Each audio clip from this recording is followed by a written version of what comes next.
The Thinking Tackle Podcast. Welcome to the relaunch of the Thinking Tackle Podcast. I'm not on my own, although I probably could talk on my own for 2 hours. We're very honoured, and I'm not just saying it because he's in the room, but we only have one guy really at the top of our list to take this on and expand it and create even more depth. He used to work for us. It's a bit of a weird situation. He used to work for us. We've stayed friends through that whole time. But I don't know anybody who is as engaging and who has the ability to draw information out of people like the man sitting opposite me. So, Rich Stewart, welcome to the Thinking Tackle Podcast. Thank you very much, Dan. That was far too kind, mate. and you didn't need to decorate either. I noticed That was just for you, that, Rich. No, I didn't notice it until Toe. We painted the wall. That's it, I think, Rich. So I wouldn't really take that too much, like on your. No, but I kind of envisaged you in overalls, Dan, with the old roller. It could have happened, mate. It could have happened. But thanks for the intro. It's way too kind. But I will do my best. Well, that is you. You undersell yourself at every opportunity, don't you, Rich?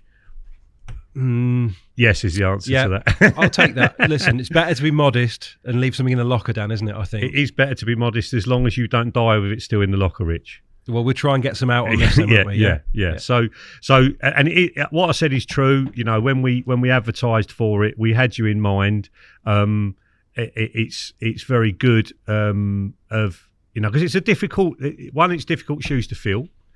From Simon's perspective, he did a fantastic job, extremely easy to talk to, and really made it his own. You know, it was a new project, but he was central to everything. So that they are big shoes to fill. And when we racked our brains for a long time about who's on our radar, of people that have been doing it a long time, done it at the top level or doing it at the top level, are interested in people. Now you're smiling that you're not doing it at the top level, but I actually know that you are doing it at the top level. It sounded like you were talking about a Premiership footballer.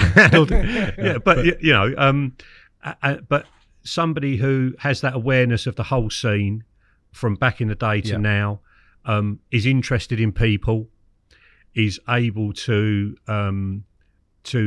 engage and challenge. I think that's the thing that I want to see, and I want to see it with me as much as anybody else. I don't want people to come in dreading it, feeling uncomfortable, but at the same time, if someone says something that needs expanding upon because it's gold and we all need to know it, what's in their head, then I want them challenged of like, whoa, let's just talk about what you've just said there.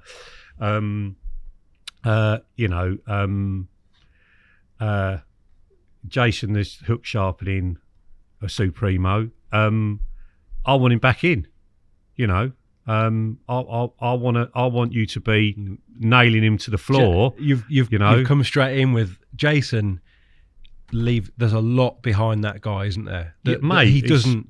Layers and layers and layers and layers and layers. And if you're listening, mate, telling everybody else is not going to make a jot's worth of difference to what you catch, because you're the bollocks and you're going to catch him anyway.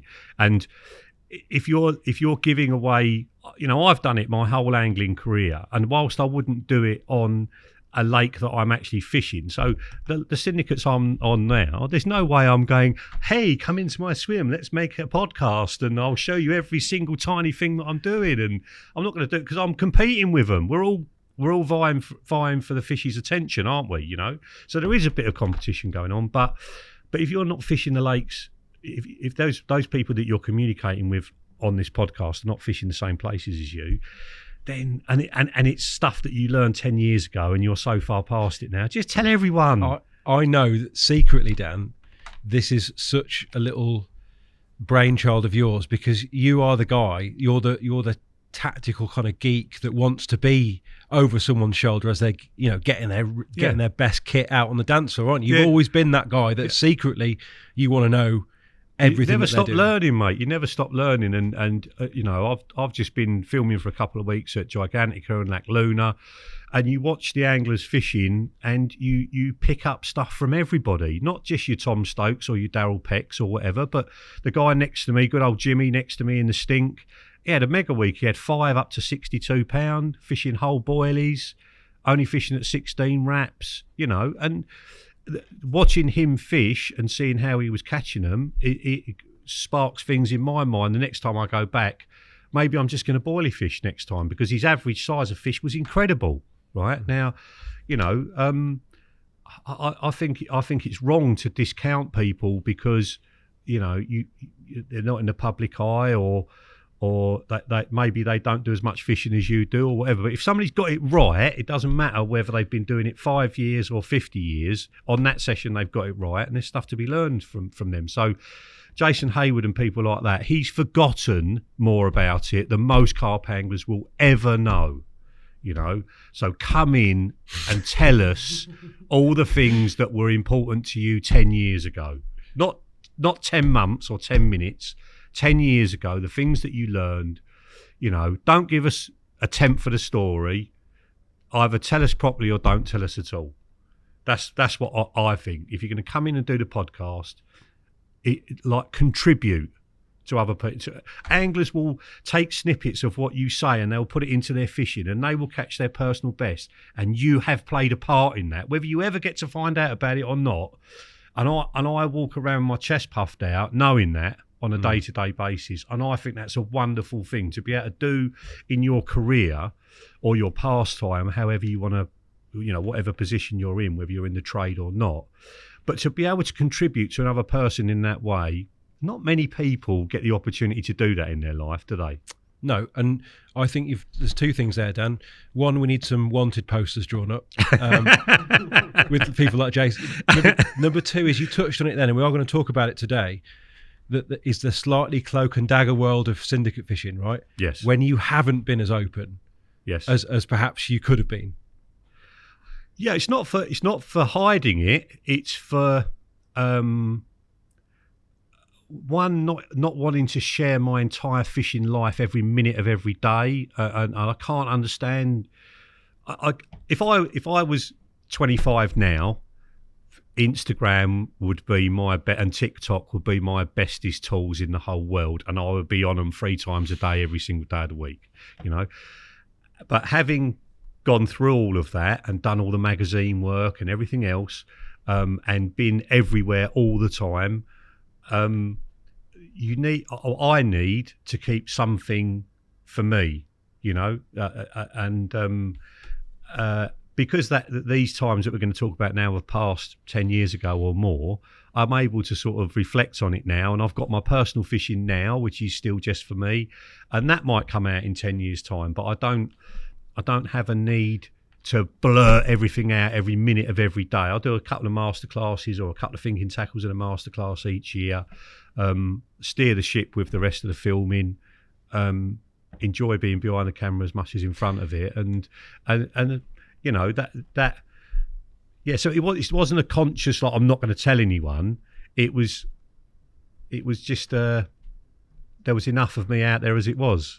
Well, we're going to kind of explore some of the ways that you thought your way into these various campaigns. But one thing before we do, it does occur to me that because you're exposed so much to the kind of developments and lots of different people's tactics and intimately know what they're doing, your brain probably has a little bit of a quicker tick over, and in fact 10 years lag is probably a million years of rig development. You know, probably a couple of years ago, Dan, you could share some of the stuff that you perhaps couldn't then because you were already moved on. Oh, absolutely, yeah. But that wouldn't be the case for a lot of anglers. You know, they'd still be using a hinge or a multi-rig or whatever they're happy with. Yeah.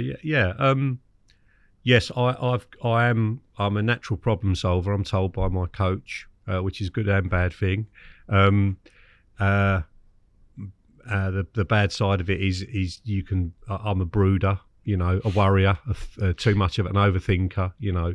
But at the same time, I am absolutely at my best when I'm in any situation where I've got to solve a problem. So half of what I fish with now is on test all the time. Half of it, is on test, or I'm trying something that I feel will be better than what I used last year, and which is crazy really, because I have mega sessions on things and then I change to something else rather than sticking on that thing. But I suppose that's a blessing and a curse. Well, let's be honest, that kind of relentless scrutinisation of your, particularly the end tackle and the way that it's presented, has helped you grow Korda as well, right? That's not an accident. No, it's not an accident, but it's been a byproduct of it. It's not. I haven't tried to grow Korda through that. It's just I am obsessed with getting it. I'm obsessed with getting it as right as you can possibly get it every single time you go, and sharing what I've learned, and making tackle available to hopefully make it fairly easy to replicate, and that is a winning formula.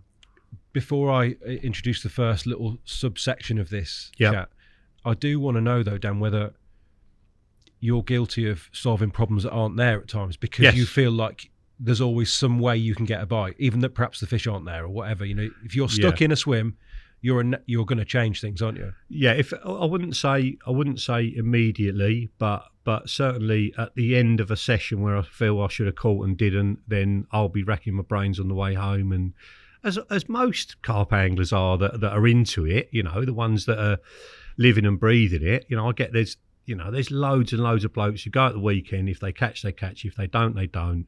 They don't read anything more than that into it. They've caught one or they haven't. They've had a good time anyway. And they go back to work they drive home and they're probably thinking about their kids or their missus or who's down the pub that night or whatever, and they go to work for the week and maybe 2 weeks and then they go again. And the first time they think about it is when they open their tackle box. Whereas the likes of me and you are, and loads of others are thinking about it as much as they possibly can without ending up divorced, or out of a job or whatever. It just, for whatever reason, it's got us, isn't it? For whatever reason, this thing called carp fishing is under our skin, and I cannot imagine not doing it. I would not know what to do with myself if I could not go carp fishing. And that obsession and that passion and that natural, or not natural, but that the way I've developed as a person and having this problem solving sort of side to my character, if you like, it all feeds in together, doesn't it? But before we go any further, so I want to let's talk about you for a bit, right? Oh, no. Let's talk about you. So how long did you work for Korda? I started in 2010 and I left in 2016. Okay, so that's 6 years by my maths. You were editor of Advanced Carp before you started? Right, yeah. Is that right? Is that where we headhunted you from there? Did that happen? Yeah. What happened? Yeah. I was editor of ACF for a couple of years and a couple of years before that as assistant. So that's a David Hall Publishing, doesn't exist anymore. Yeah. But that was kind of my grounding in the industry, really. Yep. And that's where I met a lot of people, and in fact where I met Damien, and that's kind of where we, perhaps I didn't know it at the time, but Damien had decided that perhaps there would be some kind of opening that we could use me. Yeah. And that was in a time, Dan, when like the media thing was really starting to happen. And it was mags then, it wasn't even film. I mean, you guys had been doing Thinking Tackles for a few years, I think. Yeah, I can't remember when we started that at all. But it was the mag side, and you'd taken James Armstrong on, and Elliot had started to expand that office. 6 years, and when were you editor of the website? Is that how we employed you? Was that right? So I certainly looked after the website amongst other things, but it was a lot of similar stuff, Dan, to be fair. Initially it was a lot of mag stuff. Going out with sponsored anglers or us as staff, exactly, and producing an article for a magazine that we had a bit of control over. Yeah. So that the message that we wanted to get across got across. And then obviously I was here through the period when things started to change to moving media. the mags were starting to wane, and I think it was really... Was this the rise of YouTube at that time? Is that the thing that really... YouTube was already there, but obviously this was the start of things. There was no Instagram, was there? There was no Facebook. Facebook was there, yeah. What was it? Right. Facebook was 07, I think. Right. And also, but no, it was in its infancy, you'd say. And in fact, I think Korda had literally just started. Ian Bailey started the very first Korda Facebook page. Wow. Oh, really? There you go. That's a shout out, isn't it? Yeah.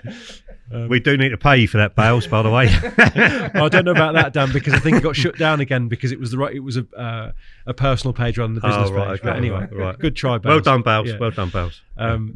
But I guess that the crucial moment though was probably when Elliot and I came out with you and Daryl to Hombeek. Can I say Hombeek? No, but you've said it twice now, so it's out there. Beep it. And we decided that we'd have a go at making a masterclass without employing freelance videographers. Yes. So I with suppose, a very small crew, wasn't it? And a couple of tiny Nikons. Yeah. Just me and Elliot. Yeah. That's mad, that, really, when you think about it. There's still a lot of people's favourite masterclass, that. Yeah, because you were as... In fact, you were so invested in it, Dan, that you cooked for us on the first... You were going to cook on the first trip, and you did cook on the first trip. We didn't eat till midnight. I didn't cook on... What'd you cook, Dan? I did a nice bit of cod fillet for each person. I can tell you what it was on the first night. It was cod, wasn't it? Steak. No, it wasn't, because I did fish first. We had fish first, chicken second, steak third, because that's if it's going to keep... Yes. You've got to cook fish the same day. So we've left ridiculous o'clock. Was it like in the middle of the night? I think I was at yours for like 2:00 in the morning. Yeah. So we're trying to get to Belgium for first light, not Reading for first light. We're trying to get to Belgium for first light, dickheads.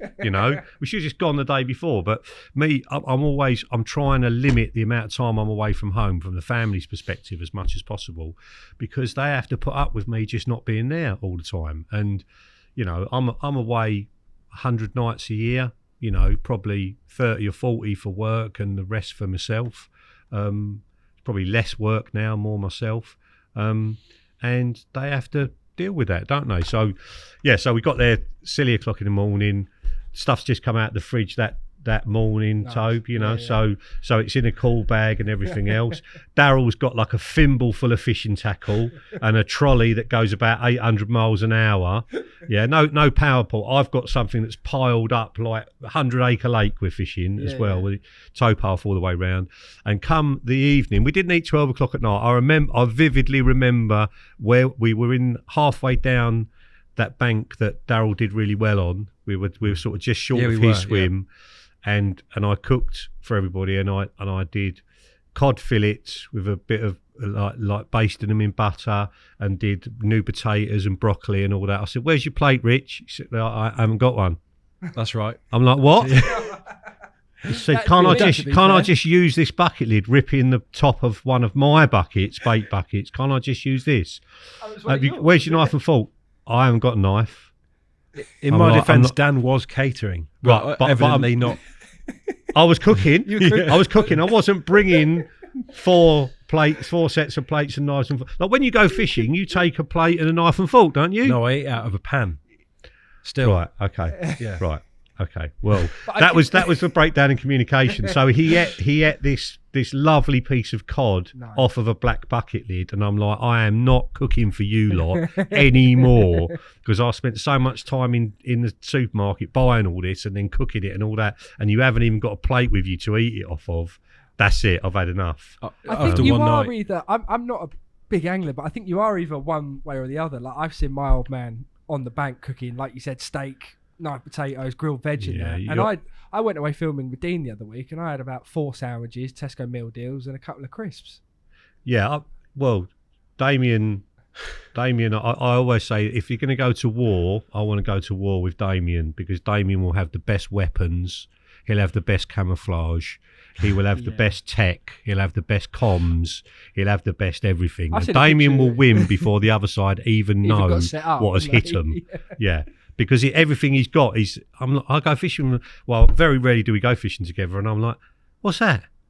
where'd you get that from? And, he's so into it. He loves the tackle, doesn't he? He's so into it. What I want to see, Dan, is you catering for the crews of the size they are now. I have. I've just done it. Have you? Yeah. So when we were trying to make an underwater film, it stalled. I was back at home for a couple of days, laying in bed, and I rang the boys and said, it ain't happening, make a thinking tackle instead. And then I said, and I'm going to cook for you when I come back. And I cooked for 8 for the 4 or 5 days, whatever.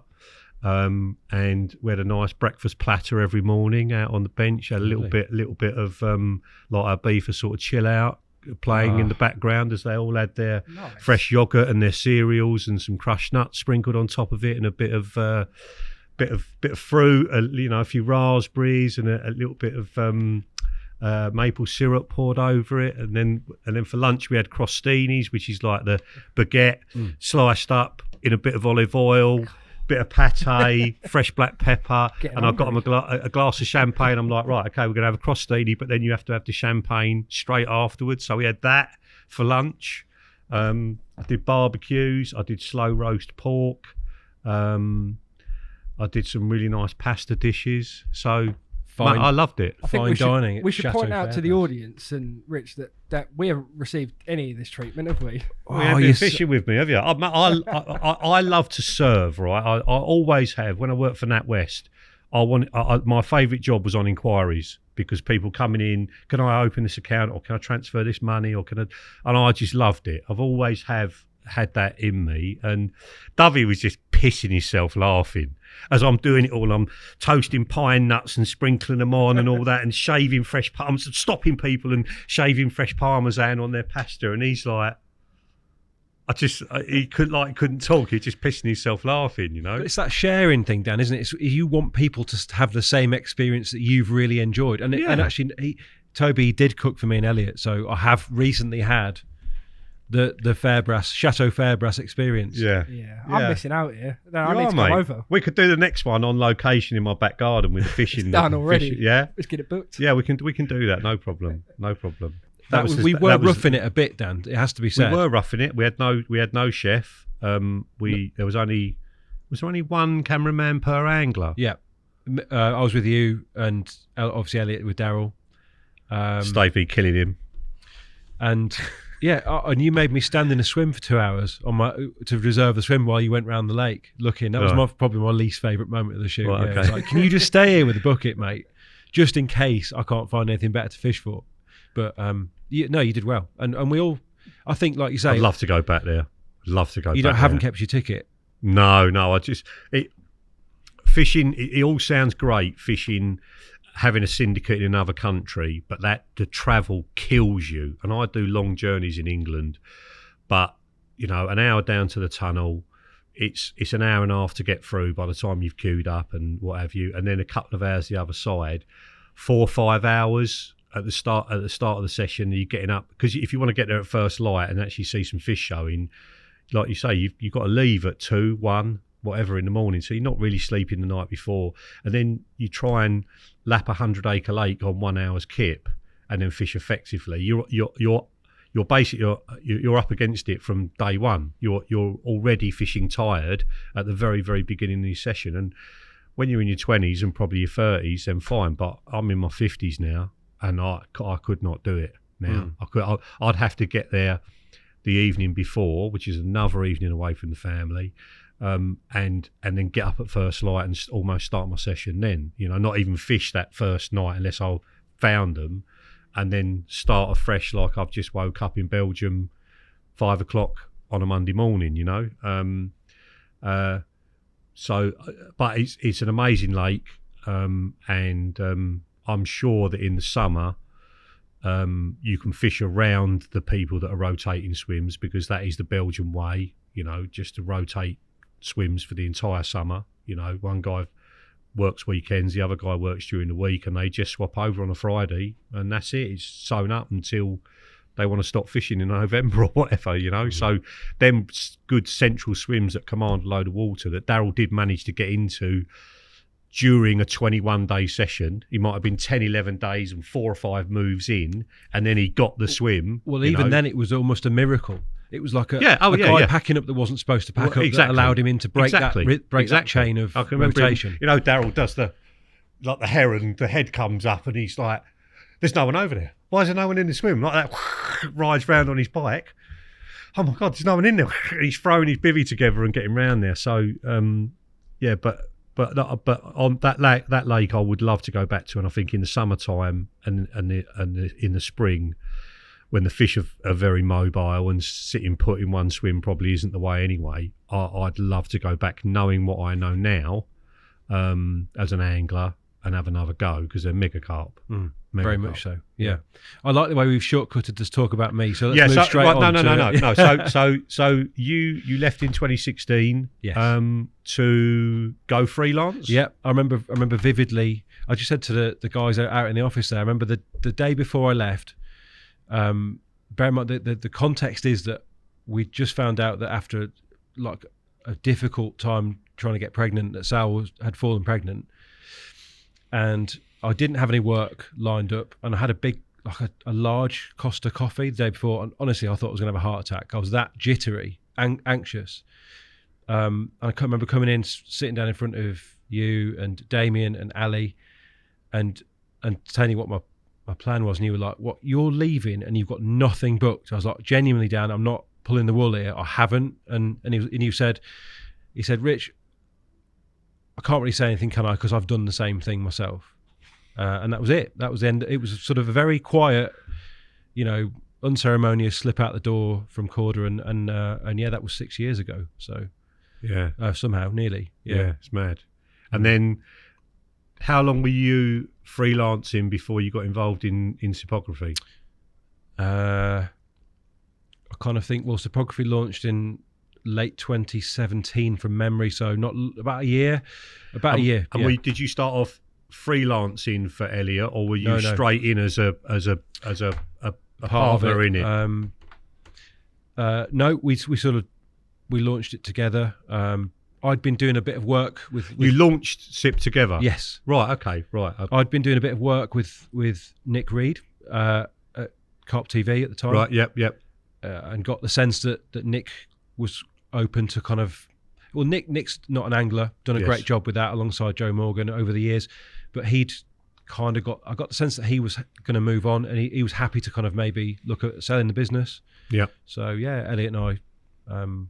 So you inherited their monthly subscriptions, which at the time included quite a lot of DVD sales. Yeah, it already sounds ancient, but yeah. And Cypography grew from there. Really, we've got a very small subscriber base to start with, which we felt was kind of going to be a bit of an insurance policy. Yep. I think looking back, we probably could have launched on our own, but yeah, definitely. But we'd never done anything like this. We weren't serial entrepreneurs or anything. We just did what we wanted to do, and actually it provided a little bit of security because I'd been freelancing within the industry and a little bit outside as well for a year, and obviously and that's filmmaking, filming and editing. Yeah, it was actually. Yeah. Right. Did you enjoy doing that? Like, having complete control over the whole project, or not? I think it's the only way to do it. Really, if you can choose, you should do both. I think. Right. Because my own film and edit. Yeah. Every film. I mean, really, you're directing, you're shooting, and you're editing, aren't you? And, and actually, because often within fishing there isn't huge budget, so the more you can do, the easier it is, I think, for companies to say, do you know what? Yeah, we'll use you. Right. So yeah, I mean, I got some work, and actually did some films that I'm still quite happy with. Some of the stuff we did with Nick on the river. Yep. Lovely that was. I struggle to kind of see, because Dan better than most, that when it comes to filming, it isn't about smoke and mirrors. It's not about being an incredible operator of a camera. It's often about the people that you're filming and the locations. Lots and lots of people are very proficient cameramen. Put somebody like Nick in front of the camera and you get gold, really. Yeah, I disagree with you, Rich. I've got to be honest. I think you've got to have the eye, and I think all the very best cameramen were good photographers before they started, and obviously you were regarded as one of the best, within the magazine world. And if you've got an eye for a good photo, then you will learn how to put a film together. It's learning how to bring that story together and it not just be a collection of nice shots. That in itself is an art, and anyone that can do that well, I've got massive admiration for. But it doesn't. Not anybody could have made that film with Nick, Well, I can't say because objectivity is tough. I can because I've worked with loads of them. Not many people could have made that film with Nick. How good it was. I do want to, and I have. This will be the third time that I've shouted Sean Ladd out for this, but Sean works at Korda. You won't ever really have heard of him, but what he on purpose, from Sean's perspective, you'll bleep that as well. No, but his understanding. Love you, Sean. By the way, love you.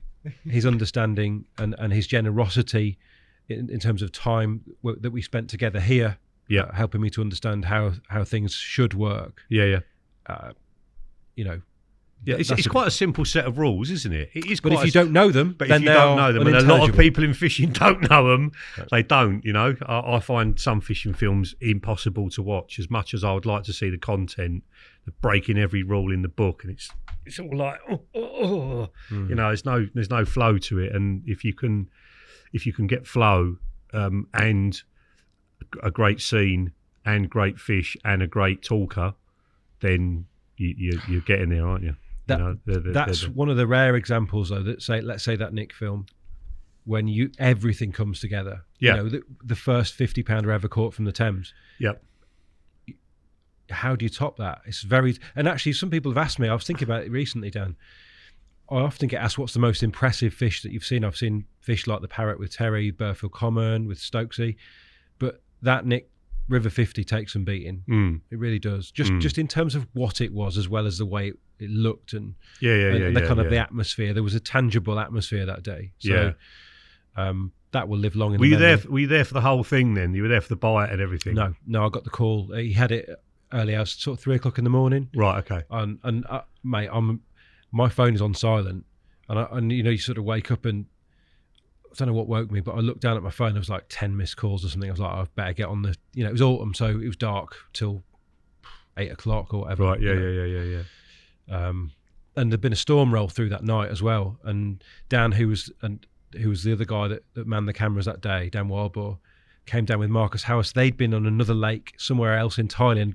His phone had been on, and they got the call at 2 a.m. or whatever, 3 a.m, and made their way across from like Ringwood or somewhere they'd been. Yeah, right. It was kind of one of those big carp mornings that you dream about, and actually being able to film it was lovely. And Nick said all the right things, and there was genuine emotion there from Nick. Yeah, because he's so good at giving you what you want, but there was authenticity there as well. That day. So he's grown up in that area, isn't he? He's probably the first time a float went under for him was probably on the Thames, wasn't it? So, or a tributary of it, the first bike he stole was probably down the towpath on the Thames. The first time he kissed a girl was probably somewhere near the Thames, and all the other things that he did to him as well. Good on Love you, Nick. Yeah. Love you. I mean, they were, the days we used to go to shows together. I can remember sitting in bars with Nick and talking rubbish till 4 or 5 o'clock in the morning. He's mega company. I think it's one of the things that I'm sure Nick doesn't really talk about it either, but one of the things that people don't understand is how close he was within the Korda sort of circle in those early days. Yeah. He was sort of very close to you and Damien as well. Yeah, I think. Definitely. Yeah, mate. We used to fish together a lot. Me and him went to the River Soane together, or just me and him. On a sort of adventure mission. We fished all over the place together, all over Europe. Belgium, France. He was one of the gang. Absolute one-off. Absolute one-off. Yeah. 1 in 7 billion, definitely. And obviously, being able to film with Chris Yates was a lifelong sort of dream fulfilled. Yeah. Even just to talk to Chris. Yes. I don't know if you've seen the film that was out, the Adidas one on the YouTube channel that they just dropped with the 8C. No. If you haven't, it's such a mad story that you kind of.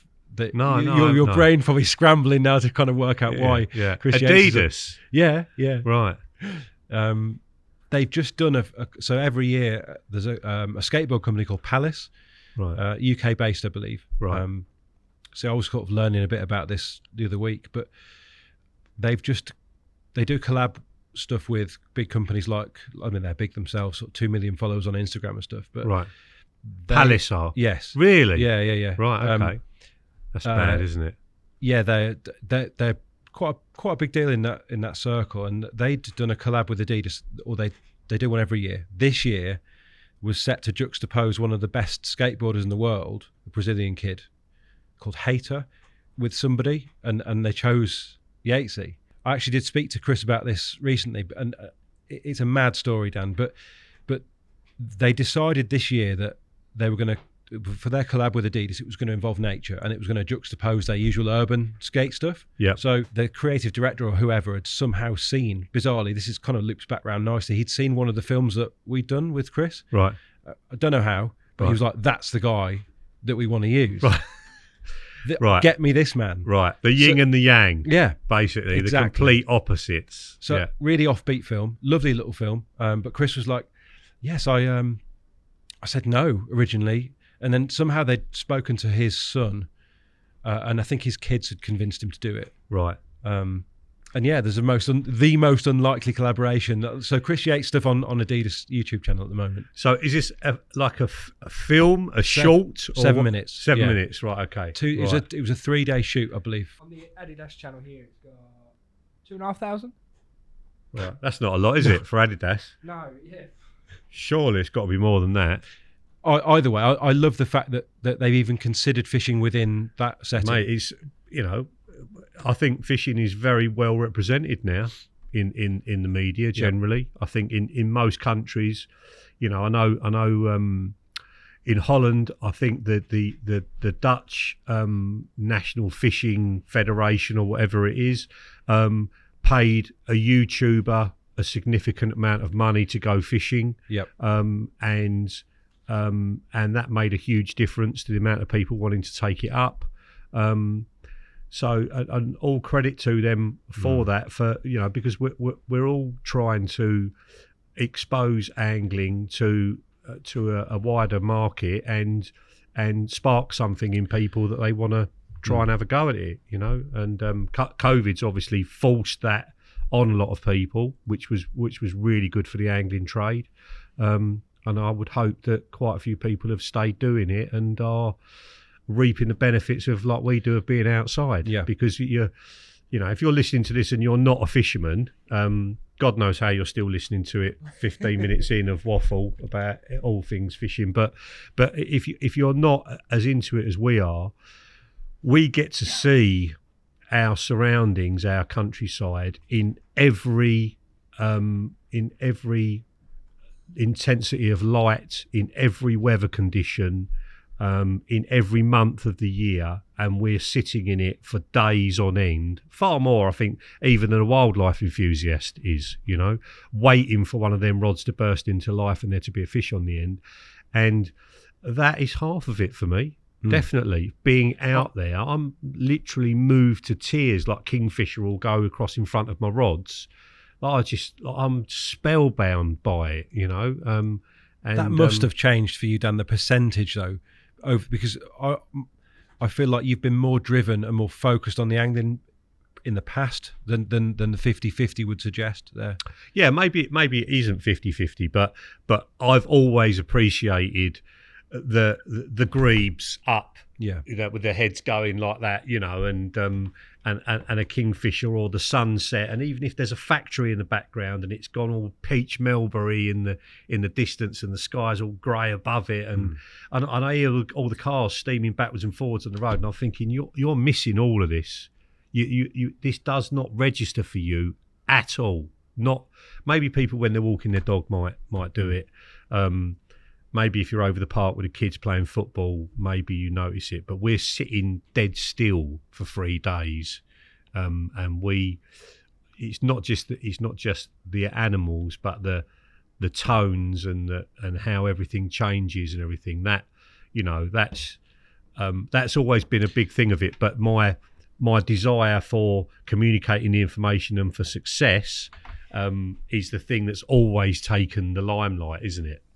So that whilst I have always appreciated it, and just looking through the pictures that we're going to look at later on, there's ones that I haven't chosen of the rods reflecting in the surface of the water and you've got that sort of cotton woolly type sky. I've always done loads of scenics of my rods and the lakes and everything just to do them, and most of them will probably never see the light of day. The mad thing is, Dan, I have this kind of mantra when I go fishing that don't come home empty-handed, even if you've blanked. Yep. So like I try and take a photo every time I go. Right. Okay. That's a good mantra. Yeah, I think so. I try and bring a piece of litter back with me. That's equally, my one. I want the lake to be better for me having been there. So if I can pick up one bit of somebody else's litter, and obviously taking all of mine home with me. I mean, I wash up my rubbish. You know, I wash all my plastic in the lake, and so when I go home, I enjoy recycling every single possible bit that I can, because I think, where does it all go? Where does it go? It goes in a hole in someone's neighbourhood somewhere, or in the ocean or whatever, and we're so wasteful as a species, so wasteful, and you know, I feel like there's another podcast there, Dan, like this, because it's a big. It feels to me like as an environmental facing sport, or a sport that takes place in the environment, then we need to talk about that at some stage. 100%. I was going to say, can I ask how often do you have to bring litter back from a session? Every single time I go. And do you bring more than one piece I could have back, got, well, I was told by the Walthamstow bailiffs that I could have got Walthamstow Reservoir shut down because I was going to post 2 boxes of rubbish that came out of one swim to their CEO, and they said, if you do that, they'll shut the fishing on here. That's mental, really. And it was other anglers, mate. There's no public traffic there. Yeah. It's other anglers. But if you go to Wellington Country Park that we're going to talk about, the number one things, I can always say, Stella cans, Red Bull cans, fruit shoots or the pots that the kids drink, and baby wipes. They were the 4. I'd still do take a litter picker with me, and I'd walk around picking up litter, you know, with nothing else to do during the day. Walk around searching in the bushes to pick it out, and they were the top 4. So whoever drinks Stella and Red Bull are the ones who give the least of a crap about the environment. And mums, yummy mummies, paying £8 to get in the park and push their kids round, and baby wipes just on the floor, kids little drink bottles just chucked, and they just walk off, just leave them. You know? Yeah, it should be talked. I think you're right, Rich. It should be talked about, because there'll be people listening to this that go, "Hang on, I've done that." But at Norton Disney, right? At Norton Disney, we've got 2 bins. We've got a recycling bin, and we've got a normal bin, right? Yeah. And above it, they've even now put signs saying "Real anglers recycle." No one recycles. No one. The other bin is overflowing, and the recycling has got nothing in it. People don't give a shit, and they should be ashamed of themselves. You know, and we will change it. We'll just start banning people that don't recycle. Yeah, you know, because where does it go? That's got to be the answer, though, isn't it? It's got to be. Yeah, you know, it's got to be. And I'm going up there next week, and that'll be one of the big things that we will talk about. And we will just start banning people that won't do it. Because if you're not a patron of the countryside, you don't deserve to be an angler. That's the way I look at it. And it's just effort. That's all it is effort. It's not, you haven't got to sit an exam. It doesn't cost you any money. You just got to sort it out as you go along and just put it in a different bin. It's just effort. You spend the effort to drink 10 cans of lager, do you know what I mean? Or go up and buy 50 quid's worth of bait and then spot it all out and then just throw it all in one thing together, or some of them stuff it in the bushes.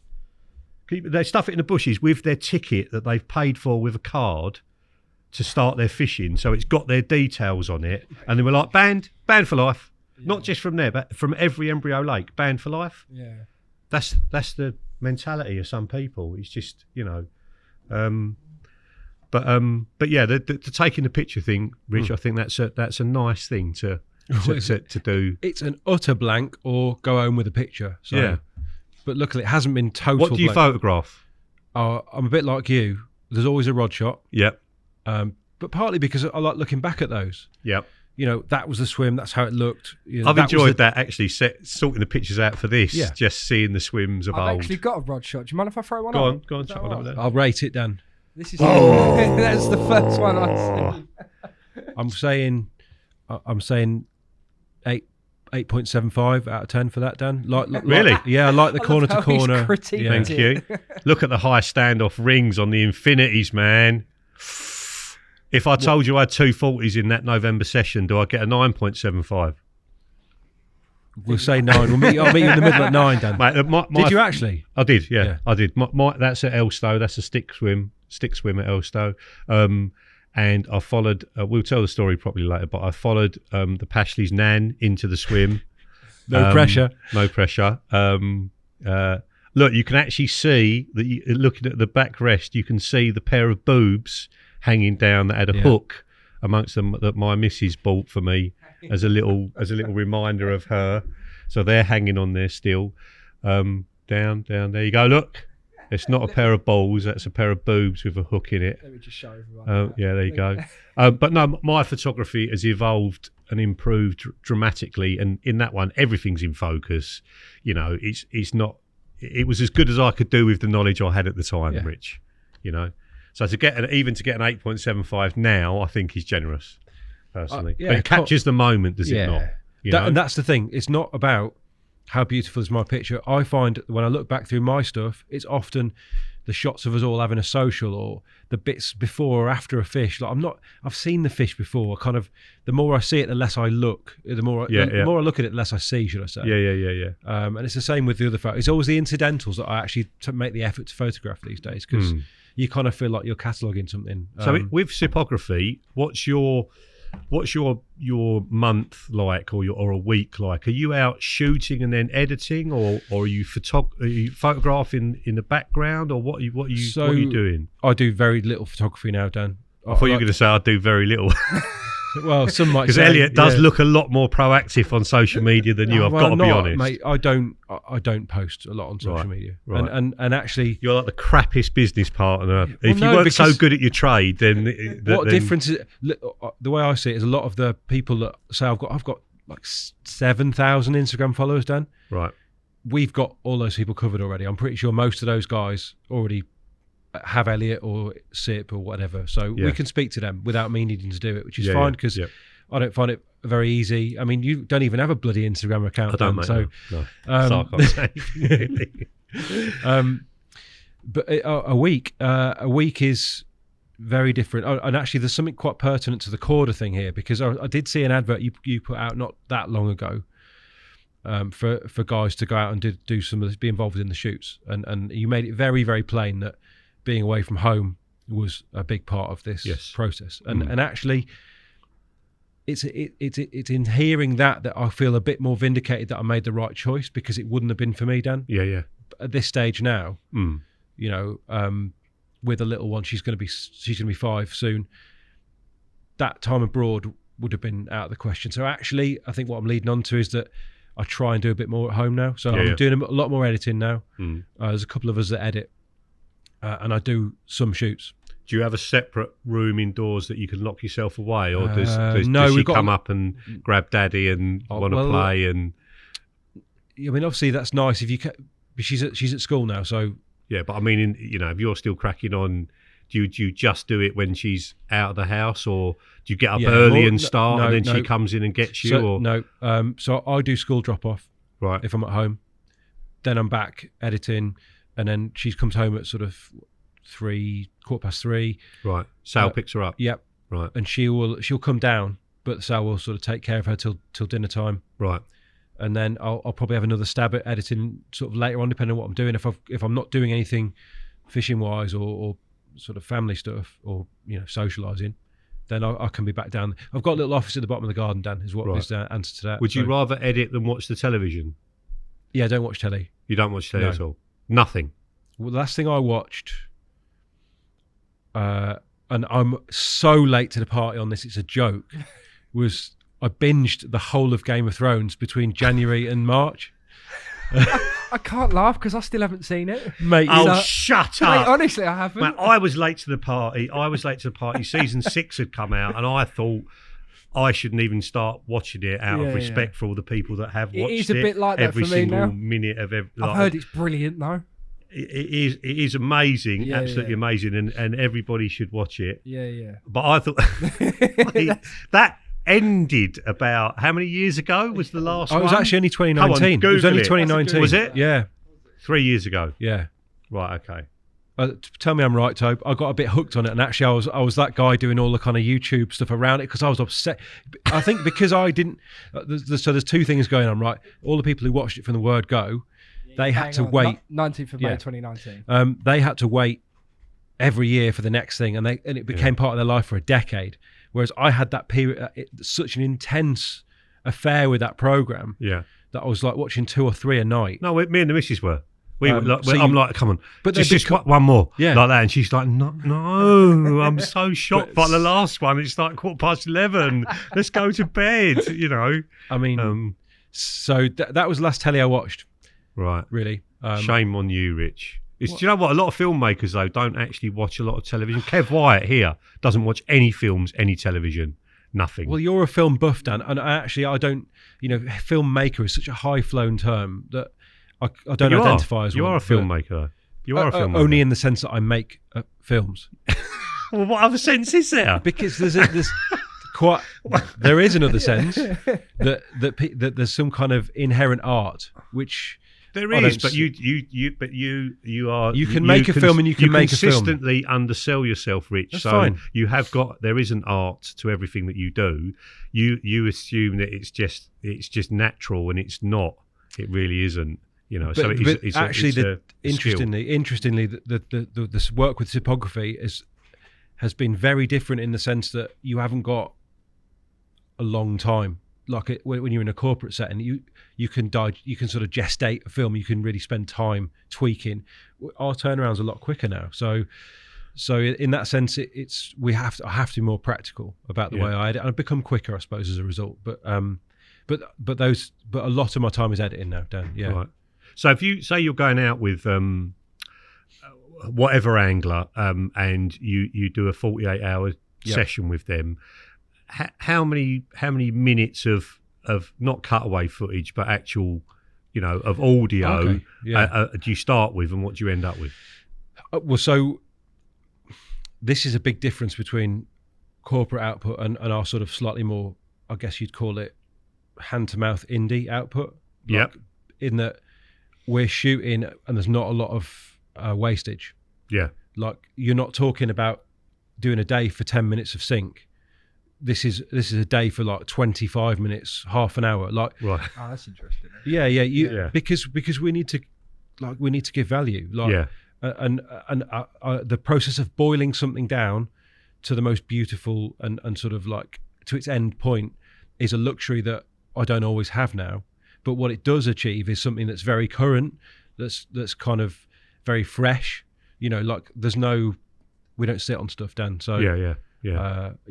I've spent months on films before, like the Yatesy ones. I felt like there's no way around that. This is a guy that I've had, had a profound impact on my life. Yeah. I'd got to film with him. He's going to see it. Everybody else is going to see it as very much his return to the screen. Yeah. No pressure. Yeah. Does it bother you that something that gets put together very quickly can get as many views as something that you've laboured over for 6 months? Does that not slightly? No, it doesn't. No, because they've ended up being quite different. The stuff we do for SIP is a mixture now, I would say, of a very live, almost like warts and all sync. Yeah. Whereas with let's say the Yatesy stuff, it was much more like scene led, if you like. We had an idea of what scenes we were going to do, which is quite rare in fishing footage. Most of the time we're making documentary of one sort or another, aren't we? We are, yeah. And your thought of choreographing a scene, which we didn't do it to that degree, but it was a very different process. That's what I would say, especially when you're working with someone like Chris and actually Martin Bowler as well, who they both have done stuff with Hugh Miles and done their own stuff, which has been well received. They know what they're doing. They have a different view than the view I'd come out of Korda with, for instance. Yeah, it's a much slower, more graceful pace, less instructional, more cake wrapped up in a bit of cloth type situation. Do you know I made the cake? Did you for the Chris Yates shoot? You've probably never seen it, Dan, but oh no, I have. Yeah. So Sal takes the piss out of me because I don't bake, right? But because it's Yatesy, this is terrible, isn't it? Because Chris, I'll bake you a cake. What would you like? I know, it's dreadful, isn't it? No, I didn't ask him. He was getting what he was getting. Was it a lemon drizzle? Delicious. Was it a lemon drizzle you made for him? No, it wasn't a lemon drizzle. That's nothing. No, it needs to be more rustic than that, Dan. Think about it. Was it one of those ones that's got the currants in that you put all the half an almond on the top of them in a pattern? What are they called? Is it a Dundee, isn't it? Is that a Dundee cake? This is coming from you, who spent time just getting the right amount of pepper and probably a little bit of seasoning. No, it was what was it called? We had a recipe pinned to the notice board in the kitchen for ages. It's a really simple fruit type cake. Right. It was absolutely delicious. Right. I'm going to leave it there. Right, okay. That was the one cake I've baked in the last 5 years, and it went down a storm. Great. Because he loves a cake. He does love a cake. I love it, mate. Cycling down somewhere and getting your cake out wrapped up in a bit of muslin cloth and all that. Sal wrapped it up for me though, but she's got that kind of attention to. She did the string, like a bit of string around some brown paper. Right. Yeah. Nice. But we pulled out all the stops. Yeah. Should we talk about syndicate fishing, Dan? Let's just before we do so what I've talked about what we were looking for from a podcast host, presenter, whatever you want to call it. What interested you about it, and what do you think you're going to bring to it? Do you know the funniest thing, Dan? What interested me was the fact that I'd listened to the podcast. Big fan of that, and I listened to other ones. I listened to the Nash one as well. Got a lot of time for Hassan and for Simon. Think they both do a great job. I watched the advert that you and Neil shot in here, and I thought they're literally describing me. It was almost a bit of I just wish I could. I wish I could, but I can't. And I'm going to be totally open here that obviously I do very similar stuff for Cypography, albeit now that we're sitting here, I can see how it's going to be different. Yeah. I've done 30 odd interviews for Cyp with anglers. It's a lot more conversational, this, isn't it? Don't you think, than the interviews you do? I've watched a lot of those ones. Because I try and keep them on track, Dan. Whereas obviously you're going to take it where you want to take it as well. Yeah. So it's a two-way thing. Whereas obviously if I've got a guy in front of me who has never been on camera before, as you will know. Yes. You're leading, and it's a much more stressful experience actually, because my brain has to constantly run ahead. Yes. And think about keep that person engaged. Because I don't believe that you get a better interview by writing questions down. I've never believed that, and call me lazy or whatever, but that's the way that we do it for Cyp. Is I will have a chat. Yeah. And the questions will naturally occur. But so having done 30 of those, ultimately I was worried that this was going to be kind of similar, but I can see already that there are big differences in what we're going to do here. And I'm proud of what the back catalogue of stuff that we've got for Cyp and the stuff that we are going to continue to do, because some of those guys would not have seen the light of day. They would not have ever agreed to do more mainstream stuff. Yes. And I think the fact that we are a bit indie could kind of coaxes people out the woodwork. I'm sure there are people you'd like to have had on here that you just simply can't get because they see Korda as a giant. Whether they're intimidated by it, overawed by it, anti it, whatever it may be, that people form an opinion without knowing the people, because a company is just a collection of people, isn't it? That any business is just a collection of people, and I think if you met any of us people one-to-one on the bank, down the pub, whatever, as guys have just done over the last 4 weeks when we've been in France filming, I think you're seeing everything. You're hearing what I would really do to Dua Lipa, rather than rather than what you're allowed to hear on Thinking Tackle or whatever, and they realise that you're just a bloke just like anybody else, and I think there is that element of, and because if guys like myself, guys like Tom Spooner, very comfortable in front of the camera because we've done it for 20 years or more, and they think, I can't possibly be as good as that, but I want those people on because there's no comparison between each one. You know stuff that I don't know. You've got stuff to give that I can't give. You've caught fish that I haven't caught. You've got experiences I haven't got. And if it comes out of your mouth, it's good enough. Doesn't matter. I don't want it to be polished.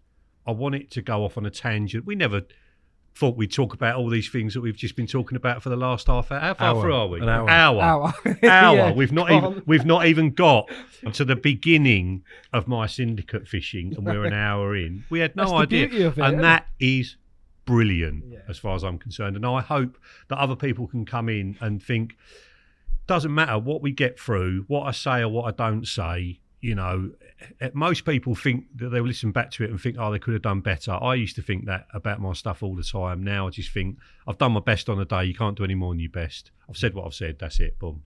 You know, and hopefully, you know, more people come in. But I like the stuff that's happened on SIP. Some of the guys that have been on there are guys that I've been in awe of for years, known what Terminators they are, and have finally got a bit more of an insight into why they are such a Terminator. You know, and I think you guys going out and doing it in their front room, I think really helps, you know, with that. This can be a bit, you know, some guys are like nervous, they're putting the headphones on then. And I'm like, mate, like you've caught more already than I'm ever going to catch and you're nervous about talking about it. I'm like astonished. And these are blokes who in the swim are super confident and are going to rip the piss out of you in the swim, and like you're not going to get a word in edgeways, and then they come in here and they're a bit flustered by it, and naturally so, I think, Dan. I mean, I'll admit to some nerves given the difference of the surroundings. You know, as much as I'm kind of used to going into people's front rooms, and you've got to make it work. You've got to be very, you've got to somehow set them at ease. And yes, it helps that they're in their house, but it doesn't always help. But actually, coming into the studio, didn't know quite how I was going to be, so. Yeah. I'm pleased to have relaxed into it a little bit now. Good. So, you know. I just wanted to add, Rich, as well, when coming back to when you said the advert that we filmed was kind of inadvertently describing you. We obviously, after Simon's departure, we had many meetings of kind of who would be the next host and so on and so forth. And there was actually one bit with my dad where we were sitting next door, and he just went, we had a few names jotted down and whatnot, and we were all just sitting there. It was like, oh, that's not right, this. And my dad just stopped and went, do you know what we need? We need a Rich Stewart kind of character. Not like Rich Stewart, but we need someone who's exactly like because he thought there's no way we're going to tempt you to do it. Well, I think that was it in a way. And so he's like, well, if we can't get Rich Stewart, we need somebody who's pretty much Rich Stewart. So, but that, as Dan said, that is a credit to you, mate. You were I think you were a top of, you know, thanks, Tobe. I mean, what I would say is, and I've said it before, I think I said it on a recent sort of podcast, maybe with Hassan, but it's kind of, I suppose the things I know about fishing are down to the fact that I was out there doing it. More recently, it's been through work, but initially, it was that love of information and reading. Like, I know it's not very fashionable now, and actually, you know, the fact I sat and geeked out over like magazines and stuff when I was a kid has actually landed me some work, you know. And I almost feel like saying, you know, hi mum, look what you can do by being a bit of a geek at times. Yeah. So it's cool that it's led to an opportunity in which I can talk more about carp fishing, which ultimately we all love to do, don't we? We do. Shall we? On that note, Dan, like I do want to pitch it as taking a dive into the cloak and dagger world of syndicates, because it is murky, mate, at times. It is murky, yeah. I mean, the I can't really remember where I fished before I started fishing at Mercers Park, but Mercers Park was like proper under the radar. It was a days only club, I think, or days only syndicate. I can't really remember. I think it was the Aquasports company on the lake. I think were running the tickets. But yeah, there's that's a very cool picture. Yeah, that's Chris the golfer just about to wang one out off of the point with the water is now probably 12 to 15 feet above his head. That's what the water level is now, because it's a sand pit. They were digging sand and gravel all around it, and I believe using the water to wash that. When they stopped doing that, it just filled up and up and up, because you can see how high the banks are. You know, that fir tree in the distance there. You know, that's where the aquasports place was. But yeah, it was. I was really matey with Lockie at the time, with Martin, and me and him used to go to the shows together in Europe. I mean, that's a podcast in itself. Getting Lockie in, me and Lockie talking about the early shows, that's a podcast in itself. I'd love him to come in and do that. But yeah, we were close. Mercers is near Godalming. I think is it near Godalming? I think it's that exit anyway. It's the one before Gatwick, the A22. Godstone, not Godalming, Godstone.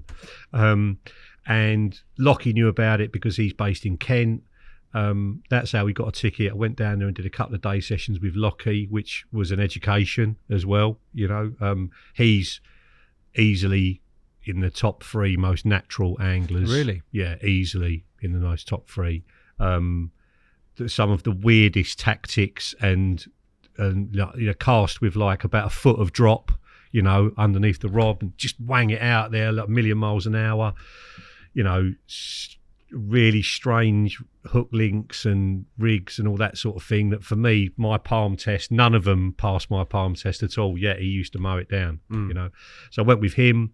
That opening year, and it, like all day fishing, it was all about the last 10 minutes. You know, rod's sitting on the floor waiting for it to go, and yeah, I think we had one session where I think he caught 6 and I caught 1, sitting right next to each other, and then the rumour was it was going to go Syndicate, and they were also going to allow night fishing, and they were going to open up swims beyond where you could normally fish. So you put all that together, you can night fish for the first time, and you can fish in effectively the out of bounds. It was ridiculous. But I think you need, for context, Dan, to tell us, without the fish, all that's irrelevant, isn't it? So what you were looking at, why was it a draw in terms of the fish as well? Well, it had a bigger head of 30s than anywhere that I'd ever fished before. I'm racking my brains as to where I went before then.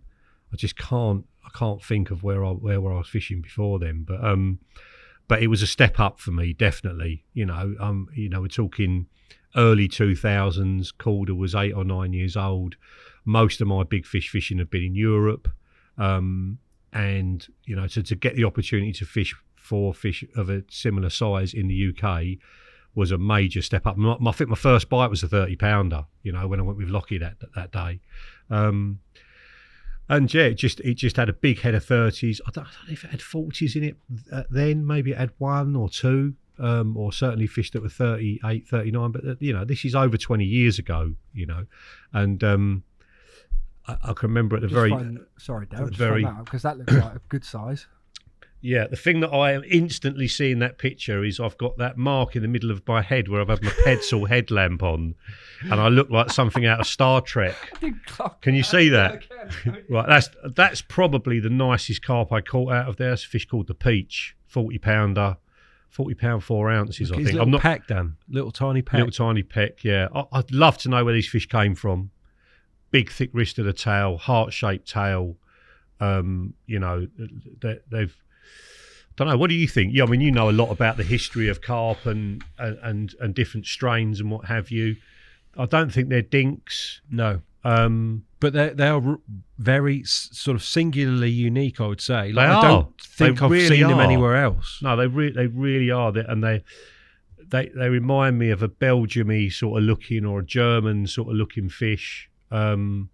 I don't know if anybody does know where they came from originally. We need to find out, don't we? That'd be quite cool. It's one of those lakes that if embryo could get hold of the spawn, I would love to keep that bloodline alive and pick out the best ones, because they were beaten up. It had, well, the last swim was 89. I think that was the last 89. That's right. So it's 35 acres. It was down to 38 foot when I fished it. It's probably down to 58 foot now. And it had 89 swims on it at the start. It was a match fishery, and some of the fish were properly beaten up, you know. But very, very unique.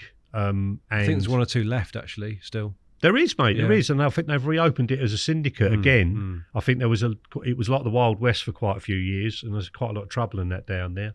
I think the Aquasports company didn't really want a lot to do with the fishing side of it, because the water's come up. You think where we were bivvied up has got 12 to 15 feet of water over it. So it's all flooded into all them trees. You can imagine how difficult the fishing must be. I mean, they built a load of scaffolding platforms and like 10 foot above the water, where the water used to be, and then they all flooded and all the scaffold boards just floated off. You know, it's just like, you know, and then you've got all that scaffolding all sunk at the bottom of what is now going to be the margin of the swim. You know, it's madness. Now, we were kind of talking earlier, Dan, about the fact that your approach has probably been through several different cycles of innovation since then. So where were you with your fishing then? What were you good at? What kind of fishing were you doing? And what kind of approach would you have taken, like, habitually then, do you think? So, well, this sort of changed. This is the first place I fished with braided reel line, because you had to fish a long way out, big lake, quite a bit of pressure. There was a shallow end and a deep end. Obviously, the fish were in the shallow end most of the time. So if you can be down the shallow end, and you're fishing 100 yards out minimum everywhere. You know, there was no wrap sticks back then. There was walking your lines out up the path and pacing it out and all that sort of thing. I was PVA stick fishing. So that was, we talked about Nick earlier on. That was after the meat and marine ground bait and pepper army thing that Nick brought to all of us. And then you know, we cut the size of those down, and then I developed the long chuck funnel web, the very thin one, so I could use tiny little sticks. I mean, that peach, I don't know how many yards this is, but I know I caught it at 180 turns of a 6000 T with a PVA stick on. So 120 yards maybe, you know, 13-foot infinities, you know, just 3 sticks, tiny little sticks, an inch long, wazzed out there as far, still hitting the clip, still feeling it down. But that was an autumn or a winter fish, so we weren't putting lots of bait in. But I was spodding. It was the time when you had the spods from Horseshoe. What were the spods? The white spods at Horseshoe called, with the nylon nose cone, green flights. I don't know him, Dan. Somebody will be shouting at the screen about this now, but there was spods made for Horseshoe Lake by somebody that were really good, and then following, and it was the Elstow. I mean, Elstow was just a pipe dream for me at this point. But the Elstow boys were using VO5 shampoo bottles with a pike bung in the top and dart flights, and, you know, sort of melting the holes into them with a boilie punch and all this sort of thing. And they, you know, I mean, I hadn't seen any of them at that point. That was mystical. That was witchcraft as far as I was concerned at that point. I was nowhere near moving in those circles at all. So pre-Korda spods, where did the inspiration come from for you to finally make one, Dan, just out of interest? That was there. So Free Spirit did a spod, and it had a wooden nose cone, and it flew really straight and everything, but the wall thickness, it was miles too thick walled. There was miles too much plastic there, and it was too heavy. It weighed 2 ounces with nothing in it. So I'm thinking, every time I cast out, I'm casting 2 ounces for nothing, and I'm winding in 2 ounces for nothing as well, you know. And whilst they did go really straight, and they were the sort of, you know, Tackle Box has always been my local shop, whether I live near it or not, you know. Gary and Kevin, you know, sort of, although they started a lot earlier than me, sort of took me under their wing, if you like, and you know, it's lonely at the top of running a business. So we used to talk about what was going on in the carp world and how to, you know, do more business and everything else. And so, and they were obviously championed Free Spirit. They pretty much were Free Spirit at the start. So we were all using Free Spirit spods, but I was like, I just couldn't. It was just effort for the sake of it, you know. So I thought, right, I want to do one myself. I'd never seen one of these. Actually, that's a lie. I think Tim Fromont, who was fishing Elstow at the time, might have shown me one of these VO5 shampoo bottles. I'm not sure. I might be making that up.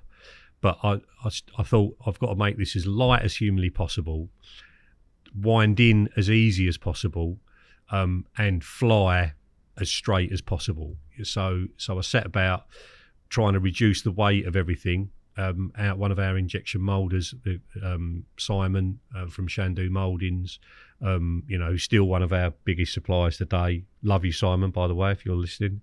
I went to him with literally a back of fag packet drawing and dimensions, and I thought, because we're injection moulding it, it doesn't have to be straight. All the other spods were straight, and I'm like, if I can taper it towards the back like a lead, so it's thicker at the front, just slightly tapered towards the back, I can still fill it easy. But what I was hoping was, as the bait moved back in it, as you cast it out, as it went over the top of your head and was flying out, obviously the bait is trying to get out the back of the spod, isn't it? The inertia is trying to force it out the back.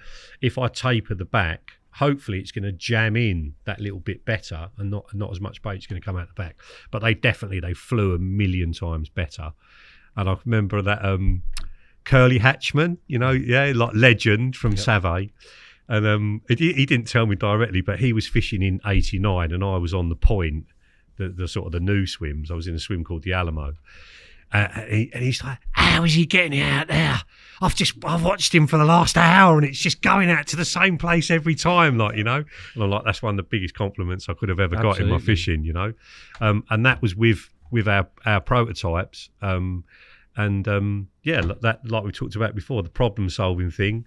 I said to Simon, I want the wall thickness as thin as you can possibly make it, and it's still filling the mould. And he's like, I'll do it a mil, Dan, and see how we get. I said, can you do it half a mil? And he's like, no, I cannot do it. He said, you'll just waste the money on the mould. It won't fill.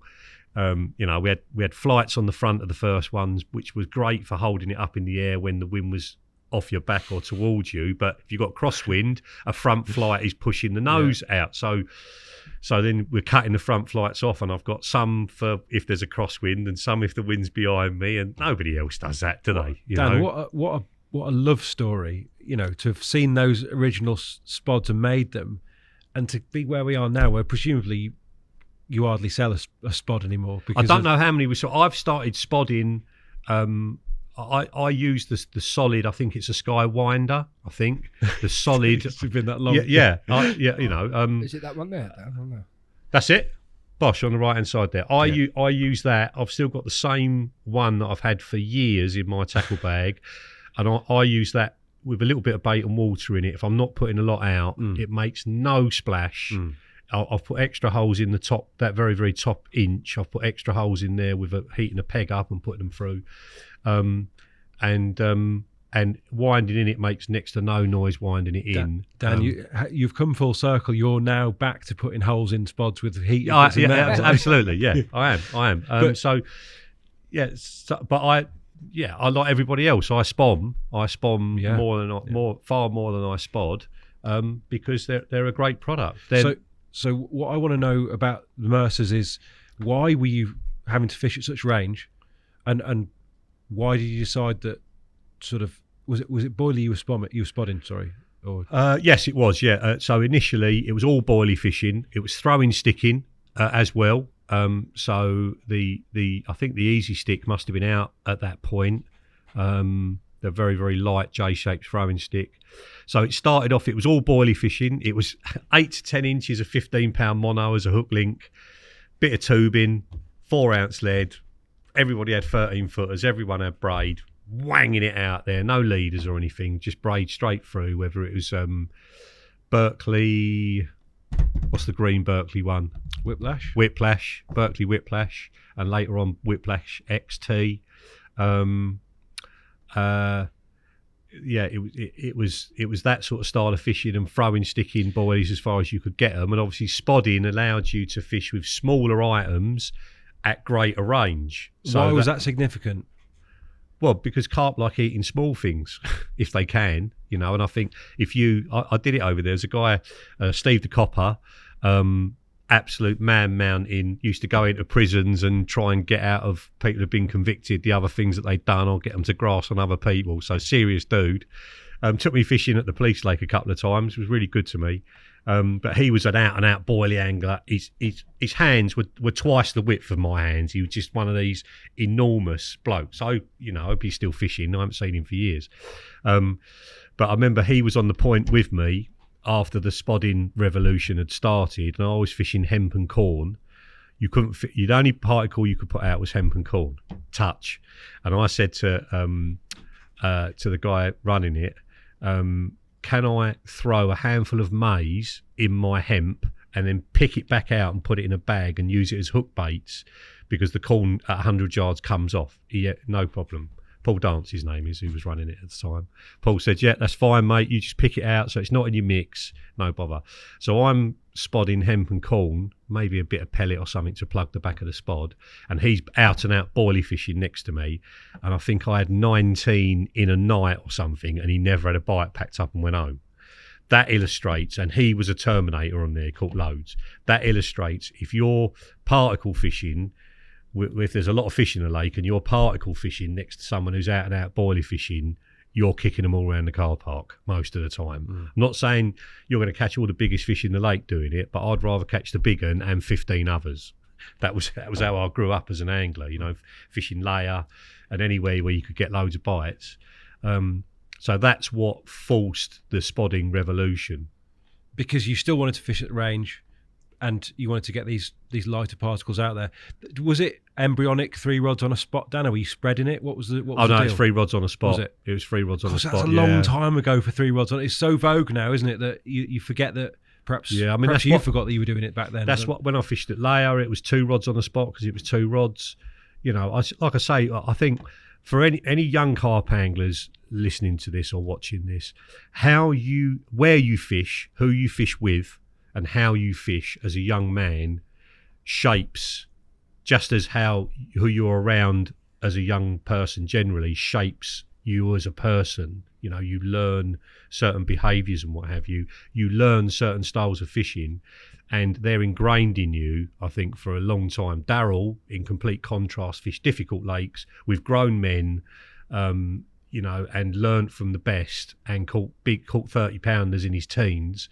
I didn't catch a 20 until I was 21, and as a consequence, my style of fishing is still 3 on the spot, bait and weight, where Darryl's is just chuck it underneath them, chase them round, So if you want to be the best carp angler you can be, go and fish somewhere difficult, fish somewhere beyond you at the moment, and struggle and be the new boy and be taken under people's wing, But if you're mowing it down, catching 15 6-pounders every weekend, as I was, that if you do that for long enough, it will become part of you, and that will definitely narrow what lakes you think you can attack and do well on. I think it's worth investigating, Dan, where you think you were with your fishing at that time as well, because in light of what you've just said, you were obviously an angler that could still be influenced at that stage. Like, what were your strengths and weaknesses when you arrived at Mercers? Strengths and weaknesses. So my strength was energy and attention to detail, and anything technical, whether it was like that. That's where the spod rod, the 13-foot Infinity, cut down to 12 foot, 6 inches off the tip, 6 inches off the butt. I think that started there. And it was like a wand, It was like witchcraft by comparison. It was easy to spot. I bought one of those, the ones that Tom Stokes still uses, those Technium, the bright blue ones. A million turns up and a million turns down. Yeah, I bought one of them just for spodding. 300 quid or whatever. I didn't have a deal with Shimano. I think I went into Tackle Box and bought. Obviously, got it trade, but I got hold of it somehow because of that slow oscillation and that it could go further. That line lay. So it was that. It was having absolutely the best of what I thought was out there at the time. I loved fishing at distance anyway. I'd done a fair bit of it, and that the stick fishing, and it started boilie fishing, but it very quickly evolved into stick fishing and spodding over the top, and that was my strength. So I would say. Tell me about the moment that you made the switch, because obviously throwing stick, inherently you can't get fish as far, you can't get your bait out unless you can go around the back and do it, I guess. Yeah, well, I was getting with the easy stick with dried out 20 millers. I was getting 120. which is long, still long. Yeah, with them, So what made one you would change go 120. I think probably just seeing how far a spod would go, and knowing that you could crumb boilie up and all that sort of thing, and fish the little sticks over the top of it. I must have been fishing them elsewhere and doing well on them elsewhere, or having done well on them previous, and thought, if we can. And also because everybody was boilie fishing, so at the very beginning it was easy boilie fishing. I remember fishing the 4-sided inline leads, bit of tubing, a stiff link with a loop on it. Me and Turtle had just been out to the Sloterplas in Amsterdam and done that same sort of style of fish, stiff rig fishing with heavy inlines. I mean, totally alien to what gets done now. Yep. 5 inches of amnesia, 4-ounce square inline, 24mm bottom bait. Just whoever casts one of them out, I certainly don't.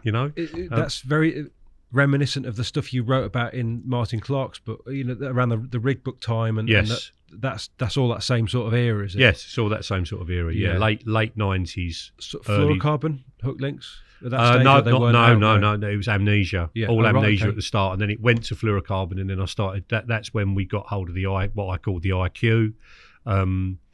The stiff fluorocarbon to replace amnesia, because it was much harder, and it was harder to see. That was the thing I liked about it more than anything else. And we did well boilie fishing. I can remember not necessarily fishing at massive range. In the summer there, you could fish at 80 yards, and you might get 3 20-millers 80 yards or 4 20-millers. So you're putting 4 in a stick at once, double-handed. I always remember Lee Jackson in Tacklebox going, that double-handed sort of approach to the throwing stick. He said, all I found, Dan, it just made both arms hurt rather than one. Classic Lee. But Frank showed me the double-handed. I was fishing with Frank Warwick at the time, and he showed me the double-handed sort of approach to the throwing stick, and I got the hang of that. It required effort.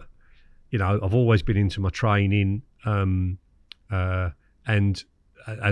the fishing being physical was played into my hands. We still got this old adage of sleep when you're dead. Do you know what I mean? It would just go and go and go and go and go until your body can't go anymore. So if I can put out 10 key of boilie at 80 yards or 100 yards, and next door gives up at 3, I'm going to catch more than him. Yep. And then basically the boilie had just been done to death. I think we were using Activate at the time. That's how long ago it was. And then I don't know how. I can't remember the moment when the spodding sort of took over, but it started with the Free Spirit spods, and then within a few months of using that, I'd designed our own, and then the sky was the limit sort of from then on. Because if sort of the conventional wisdom is to be believed, Dan, you're moving from a technique that potentially makes the fish easier to trap, moving between big single objects, to a technique that focuses them on an area, but potentially your rigs have got to work a bit harder. So what were you doing to get the bites and to get these multiple hits at that stage? Shorter hook lengths was a major thing. I mean, like I say, most guys were fishing probably 10 inches of 15-pound mono, the same mono they've got on the reel, a size 4 or 2 hook, knotless knotted with a bottom bait, just fucked on it and just sailed out there, throwing stick boilies everywhere. There was no marker float. I mean, I was still putting a marker float out, and I was fishing, even boilie fishing, I was fishing some of my baits all landing at the right range and everything, but a lot of them weren't, because it was a sand pit. It went crack everywhere at the bottom. It certainly wasn't weedy at the very beginning. That, like I say, I tried to get the best of that as I could, and that was normal sort of hook length, 6-7 inch, something like that. Big hooks and small baits was really good. Feeding big baits and using really small ones on the hair. It's when Frank was making his own hook baits. You remember the orange fizzers? You must have seen a photograph. Them orange fizzers. They were they were amazing. But so moving on to the sort of bit fishing, if you like, it was 3 to 5 inch hook lengths. I mean, the PVA stick used to touch the lead. It was resting against the lead, the PVA stick, when I cast out. A hinge on the end of like a I think our hybrid stiff would probably have been what I was using at the time. Very little strip back by the hook, 3 to 5 inches of hook length maximum. Small hook bait trimmed down, bit of plastic corn with a bit of a dumbbell underneath it. It was sticky baits, bloodworm dumbbells at the time. That's what I was using a lot of the time. Then what was the plastic corn that was the Enterprise? Sorry, apologies, Enterprise. We're not thinking of that straight away. But Enterprise, the Frank's one, the pineapple butyric, absolute hero bit of kit. I was using the luminous stuff as well that you charged up. Yeah, the night glow stuff. The night glow stuff, that was really good. Flavouring that up. I was fishing with Gaz Fairham at the time. He had all these little bits of plastic all soaking in juices, so I was doing all of that as well. So you think, being in the trade and knowing all these guys, Frank Warwick, Gaz Fairham, trying to think who else would have. I just love how excited you always are, Dan, about that, being able to draw from the like I said at the start. You love to absorb, don't you? Yeah, absolutely. You never stop learning, and I'm not a proud person in that respect at all. If someone's doing it better than me, I want to know. Chris and Steve worked for us at the time. Arguably the most formidable pairing there has been in match carp fishing, in terms of work rate and teamwork and everything else. Very quickly, because they were working at Korda at the time. Very quickly they were members, and trying to keep up, particularly with Steve. That pushes you to be better in itself. You put all of those things together. Having those outside influences that no one at Mercers knew Frank Warwick, no one at Mercers knew Gaz Fairham. Do you know what I mean? No one at Mercers knew Damien, or Chris and Steve before they were members. So I've got all these guys that I'm fishing with for Thinking Tackle or a promo thing or whatever it is, or we're just chatting, down at work.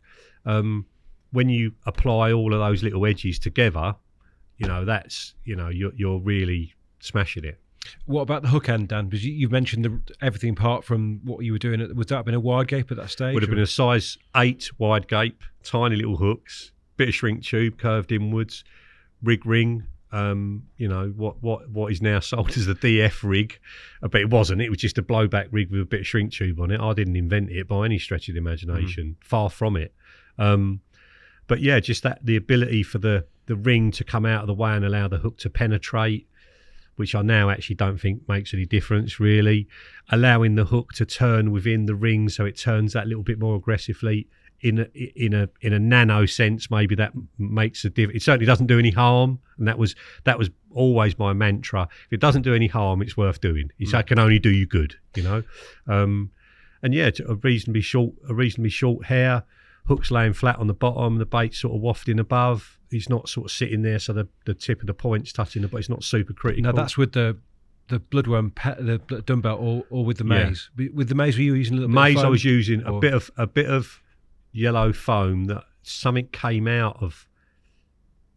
Some, I can't remember who it was. Some might have even been a kid on Carp Academy, had a bit of foam in their bed chair that they had pulled out, and it was the perfect colour yellow, and we're all cutting big lumps of this foam out.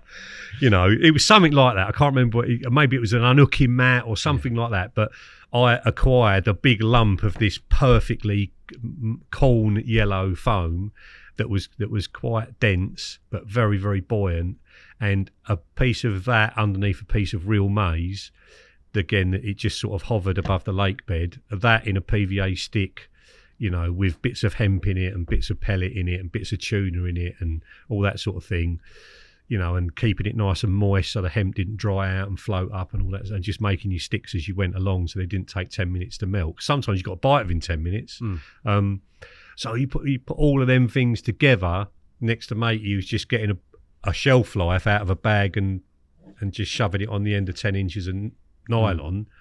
That's a world apart. So the boilie fishing was getting a bit tired. It'd been overfished. They'd had the first couple of seasons they got hammered. I remember I went down to Mercers my first summer go and couldn't get anywhere near the point. So you had 2 swims on the end of the point, the night swim, which still remains one of my favourite swims ever, and then the Alamo was next to it. They were the 4 swims on the point. they didn't come free for like 3 months, and I'm not exaggerating. You couldn't get in them swims. So you're in 89, which is the last swim as used to be, and the Alamo swim, as you look down, is probably about 120 or more yards away, and they're fishing out into the lake straight out 100 yards. So it's 180 yards away from where the swim 89 is. So you're fishing at 100, and you're back up in the cheap seats, you know. And I went down there for a night. I don't even think I got in 89. I think I fished in 88, which fishes straight out in front of you, not even down to the point, and just her beep, beep, beep, and headlamps just going like all night long. And I ain't doing this. I am not spectating. I'll go off somewhere else. And then I went back in the autumn when it calmed down a bit.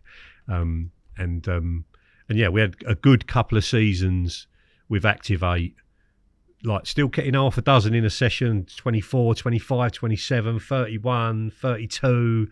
It's like that's like used to be a season's worth of big uns for me, you know, in one trip, you know. So you're sort of pinching yourself a little bit about the size of fish you're catching. 100%, mate. Yeah, 100%. It was a massive step up, you know. It's like if I caught 5 or 6 30s in a season, then I'd done well, you know. And I always remember one of my last seasons on Mercers, I tried to catch. No, it wouldn't have even been 5 or 6 30s. You might have caught 2 in a season, you know. And on one of my last seasons, I gunned for 10, and it's one of the worst experiences of my angling life, because I told everybody, no, I'm gunning for 10. So the first thing out of anyone's mouth for 6 bumps was, "What you on? How many you on?" That was the first thing, and I'd be like, Damn. 7. Oh. I'm 7. So you can imagine the pressure I'm under to achieve 10, and it was a war of attrition. It wasn't fun, you know, and as a result of that, I learned from that season. From then on, I'll never give myself a real proper target. Not publicly. Well, you know, now I'm trying to catch certain fish out of certain lakes, but if I don't catch them, it's not the end of the world. I'm trying to catch them, but it's not life and death. Whereas back then it was life and death. You probably tucked yourself up there. I really did. Yeah. And a mid-30 got caught on my rods while I was at the gate picking up the Chinese. It was like takeaway central there. Like everybody had the thing at Mercers was you could turn up on Friday night with no bait and no food and no water and fish all weekend, because they'd all go, "Mate, we're having a curry, come on, just have some of ours. Here's some bait, you know, I'll do the teas." It was the buzz down there was amazing. That's one of the Christmas do's. So Billy the golfer on the left, Chris the golfer on the right, two pro golfers that lived and worked in the area, and we're probably having smoked salmon and scrambled eggs. This is where you met these guys, is it? This is where I met Chris they're and still Billy. friends lifelong friends, yeah. mate. Yeah. Take a bullet for both of them, mate. They're the bollocks. And in that previous picture that Toby put up, I could see Chris had what looked like a safe zone leader on as well. Was this sort of around the time? Must have been. Yeah, the start of the safe zone leaders. And how much of an influence on what you were developing was Mercers, Dan, in terms of fine tuning this range kit? Massively. Yeah. But you got any manufacturer, any you know, wannabe entrepreneur, designer, whatever, will always credit where they were fishing at the time with the inception of those ideas that have become mainstay. You actually can see that's my square saucepan there, my that's got 8 sausages in it. So maybe it wasn't smiles, but isn't there a thing of stick mix on the table there right next to and the plunger? Look, yep. Yeah. So right next to the kettle, yeah, there's a bottle of red wine from the night before. Well, we don't know what colour wine it is because it's all gone. I don't know if it's Chris's, it'll be a bottle of red wine. Definitely. I've got another picture to back that up as well. Yeah, no. Oh, here we go. So if you go, there's one of Billy with a bucket. So unfortunately, I haven't got any fish pictures of Billy. I don't know why. This is Billy the golfer, right? So let's throw this one up. Absolutely superb golfer. So this is one of the Christmas do's, right? This is right at the end of Mercers, and we'd always go down there and have the Christmas fish, right? And Chris the golfer worked, or still not works, but he's got a pro shop at one of the local golf courses, Tandridge, I think it is. Really prestigious Bentley all these kind of motors, Ferrari, all lined up members. And he'd bring the 40 stew. So, because the first time he took it to the lake, he caught a 40-pounder. So it was the 40 stew, the beef stew that he would bring down. We'd cook curries and everything on the bank. He'd bring loads of cobras and all that. And we're on one bank, and on the opposite bank, there's loads of characters on Mercers. This is the other thing. It's one of the first places I fished. There's a bloke called the Fiddler, because he looked like a kiddie fiddler. Can't rival Elstow for names, though, surely. No, it can't. We'll have to get onto that. Yeah. But yes, I'm trying to think some of the other. Well, the guy on the opposite bank was Mr. Britas. You know Mr. Britas from the Britas Empire. Yeah. So he ran. They're never complimentary. He ran a sports centre like Mr. Britas. Yeah. So he was Mr. Britas. But Mr. Britas, I'm sure he won't mind me saying, a little bit of a gossip. And he likes ringing round and he's had one, I've seen him doing that.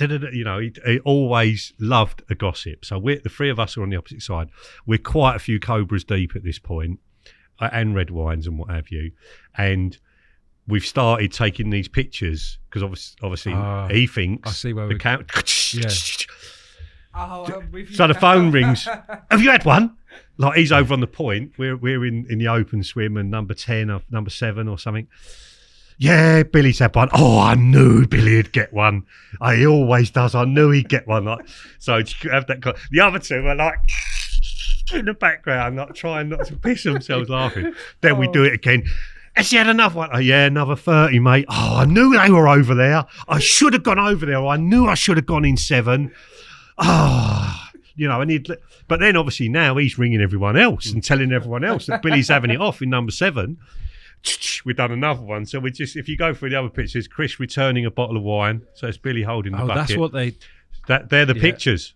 We weren't just taking pictures. We weren't just flashing the camera. We were taking pictures. So there's Chris putting back a nice red that he's brought with him. So if Mr. Britas didn't know that, soz. But we properly he told loads of people went down there after. It was shut up shop. We were not getting a bite. Loads of people went down there and screwed fished. yourself then, really? No, we just... You went somewhere else?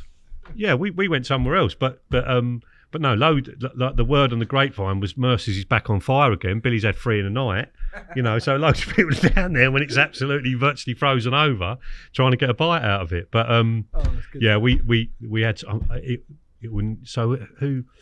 Long Bob, and I can't remember Bob's brother, but Bob was like 11 foot tall. I think he lives in Thailand now.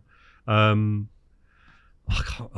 terrible with names, but there was loads of people on there. I think Stevie Cowell was fishing down there at the time. And in terms of the kind of, as you found it, Dan, who were doing, were the guys that were head and shoulders above the others in terms of results, or? I don't know. I would imagine Billy the golfer was probably top rod. He normally is. He's just relentless. Right. Relentless. What does he do well? The right things. Yeah, he just relentless and yeah, he doesn't chop and change. He's not clouded by going off and trying to reinvent the wheel or anything like that. He does the right things right. He's fishing up at Embryo Bastard at the moment. He's caught virtually I think he has caught every big one now. He's completed it pretty much. And I was talking to him on the phone the other day on the way into work. Might have even been today. And he said, yeah, nobody heard about the 18-night blank before I started catching them. I said, yeah, but you just carried on, Bill, didn't you? No, you didn't get disheartened. You didn't go somewhere else to go and get a couple of bites. You just carried on.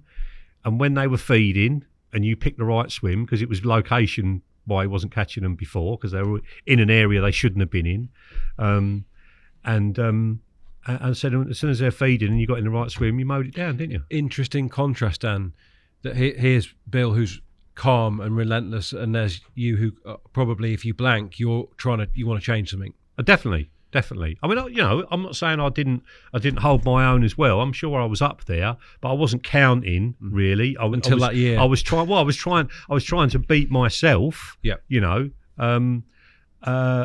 trying to hit my own targets and what have you, and obviously trying to get the most out of every session.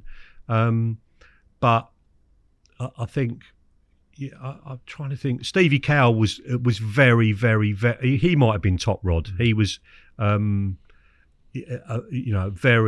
astute angler, mega on the ball, knew about everything, knew what everybody else was doing. Made a point of being everyone's bestest pal. So he knew every single bit of information. Glenn from Fisher Baits. Do you remember the Fisher Baits? I do. Winter Secret. Yeah, Glenn was fishing down there as well. He used to catch them. Obviously, Lockie. It's weird. Lockie didn't join the syndicate, so he heard it was going syndicate, and he was told that he wasn't going to get in, and didn't apply on principle. And if you don't apply, you don't get in, do you? And I think he would have got in. I can't remember whether he joined later on or not, But yeah, I think at the start it was pretty much like I say. Steve the Copper caught loads, absolutely loads. So I don't think it was, because it was so productive. There are hundreds and hundreds of fish, and certainly scores and scores of 30s. I remember somebody was taken down there as a guest, and. Somebody's taken down there as a guest, fishing in the open bank. He's got a 30-pounder on the mat, just about to pick it up for the pictures, and a member turned up, and the barrow didn't even slow down on his way to the. And this was when 30-pounders were big news, Yeah. And he said, "I can't believe it. The cage never even stopped," And that's just how commonplace 30-pounders were down there, And back in the day, let's chuck up a couple more pictures of them. They're very distinctive carp, lots of levers. Lots of levers. Right, look. So this is your prime example. If you look at that poor thing's face, that's swim number 5. You see how low the water is there. You can see all that exposed bank. So basically, you've got, if you can see in the distance there, there's a little post. You can see the post right on the end of that spit. Yep. So what you used to do was go up the top, walk along behind them trees, go down the path, and you weren't supposed to be down there, but you go down onto that sand, and that gap.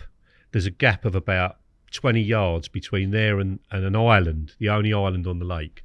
And used to bait, there was a rope going across it to stop the canoeists coming in. So you'd fish as tight to that rope as you could and just go down there and just spray boilies in, or in this case, probably pellet. That was like the pellet was an absolute revolution.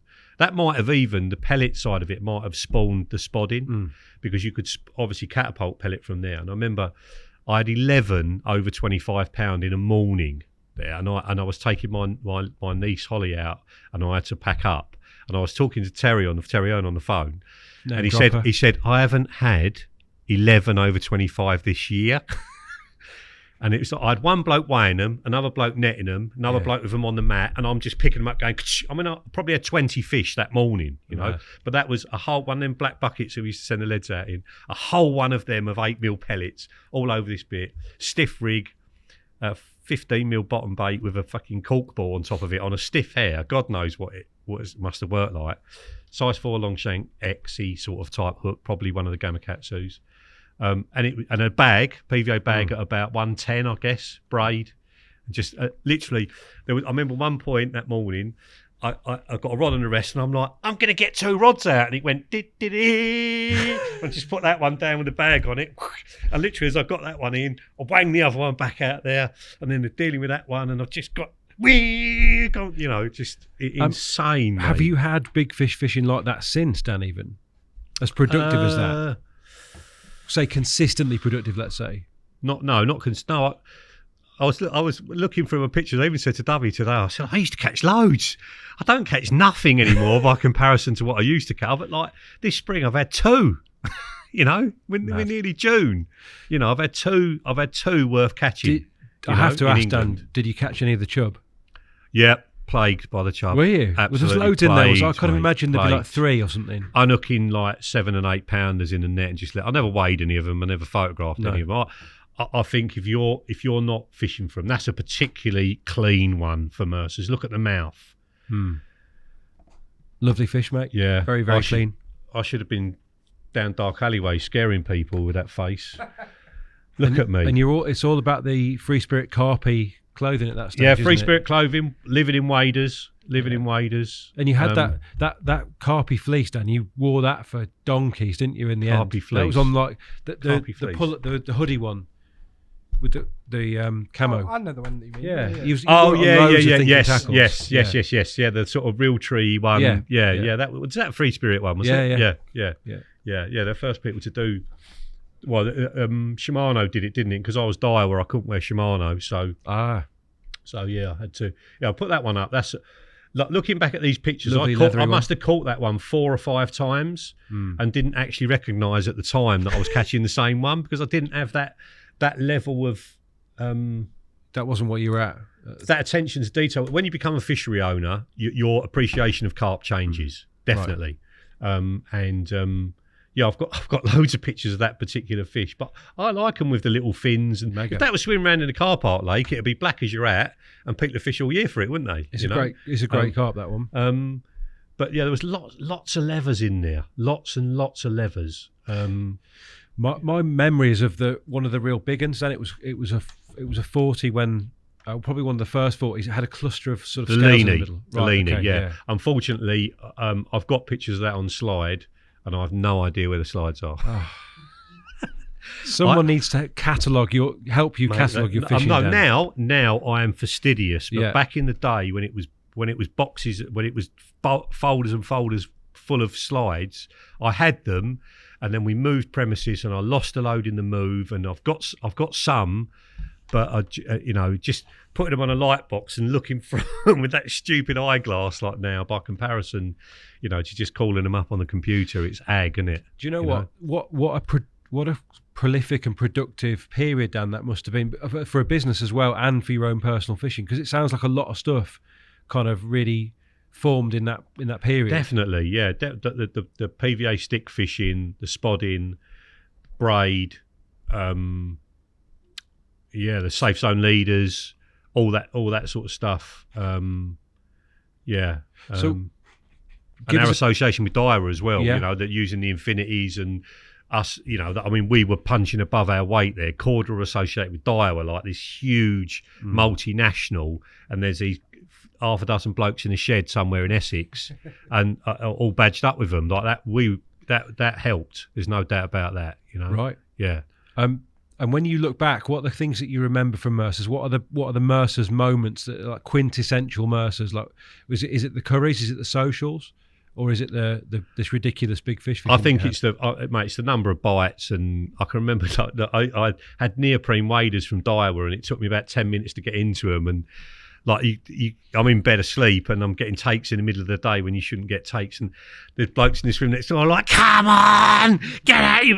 I'm trying to get these neoprenes on, So it's them standing out in the water, and you're playing them with braid on 6,000 T's, perfect, beautiful clutches, and it's just click, click, click, in click, the deep click, water, click like that in the deep water like that, and click, and then dip, and you're like, "Oh no, no."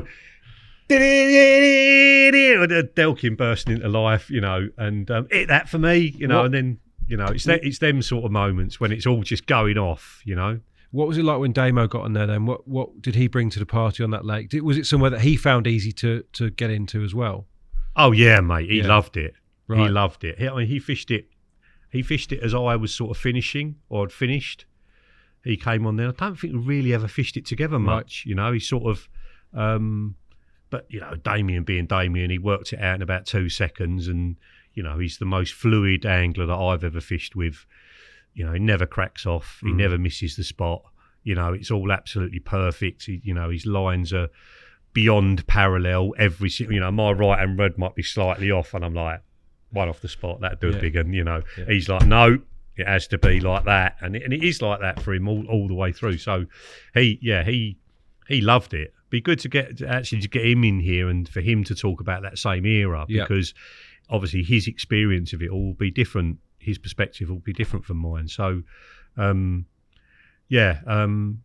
terms of the fish that you ended up catching from Mercers, Dan, did you catch what you should have caught? Did you catch any of the big ones, and how did all that unfold as you moved through towards the end? I had that picture you just put up, Tobe. That's a fish called the Stranger, because it gets caught weekly.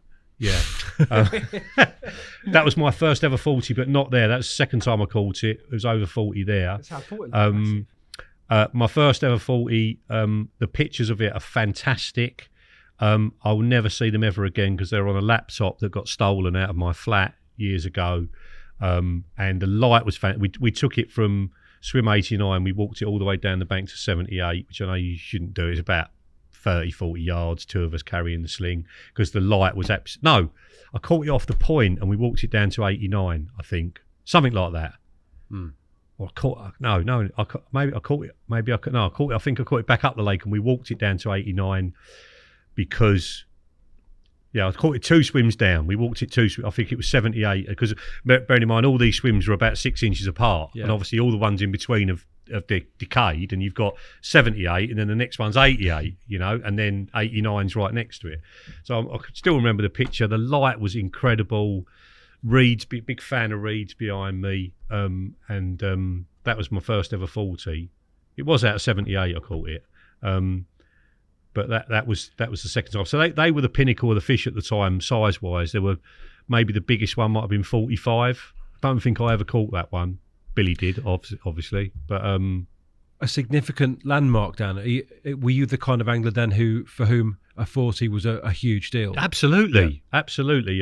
That's probably says it on the file. What is it? Is it 2005? Something like that. 2006. Was it 05 to 06? 05 to 06. So it probably would have been the year before, was probably my first 40, 04, something like that. It might have even been that year. I might have caught it twice that same year.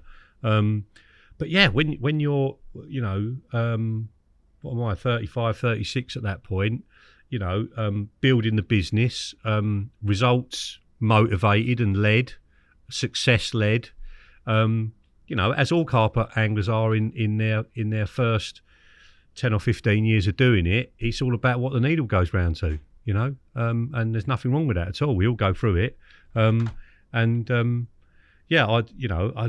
absolutely wanted to catch a 40, and then I wanted to catch 2 40s, and I want to catch 3 40s, but I wasn't targeting those fish. I was just trying to catch absolutely as many as I could. And if I had 19 in a session or 25 in a session, but my biggest one was only 31 pound, and mate next to me had 2 and it was a 38 and a 41, I still won as far as I'm concerned, And that was just how my brain worked at the time, And actually that extended to the culture of the business, didn't it? Because you had the whole big hit fishing scene around Korda, didn't you? And that was very much what you were trying to develop. Match fishing. Well, I wasn't trying to develop it. It's just that's what I enjoyed doing.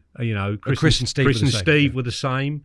They fished layer. The match fishing, we'd sponsored the British Championships at the time. That was another way of punching above our weight. And that just getting as many bites as you could get in a thing. We were young, we're full of energy, we want to conquer the world. More means more. That's where we were at that stage in our lives. I think before we leave Mercers, Dan, we really need to have a look at some more of the fish and actually perhaps some shots that give us a bit of atmosphere. Because you like a rod shot, we need to see a little bit more swim. Paint the picture for us, Dan. So like I said, it's 35 acres. Primarily a water sports centre. Here we go. Look, that's the night swim. Look at that setup, Rich. How straight is that? Even Damien would be happy with that, wouldn't he? Wouldn't he? Yeah, you he think? would. Dan, I've got a question if it's all right, mate. Go on. How do you fish around? Because I'm seeing how many boats you got in there? At least Right. These are kids like 12 to 16, never been in a boat before, right? So you'll be in a swim, the wind's piling into your big lake, you want to fish in the wind, yeah? Yeah. And you're at the far end, and there'll be one windsurfer come out, and you're like, oh no, right? Within 5 minutes, they are in between all your lines, wrapped up in them. Sorry, mate. Sorry. Because you got braid with no stretch on. It's moved all your rigs. It's totally and utterly fucked your swim. And it doesn't matter where you are, they always fall off in front of your rods. Doesn't matter where. Sorry, mate. Sorry. So in answer to my question, these lot as well are screaming at each other. All of these kids, you know how loud kids are when they're all in a gang together. So they're above my spot now, screaming at each other, and the petrol outboards are tearing around the orange boats. They're tearing around, sort of getting the ones that have capsized. They were sailboats. They're not. No, they are sailboats, but there's two little orange. There's 2 orange Zodiacs there. You can see another one. So you've got floating braid on.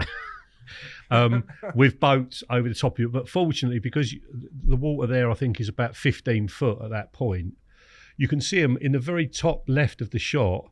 They're standing on something. That's the island that you catapult bait towards, sort of off the left-hand side of the shot, is that little peninsula I told you about, where you come down at the back of swim 5 and then creep onto there and bait up.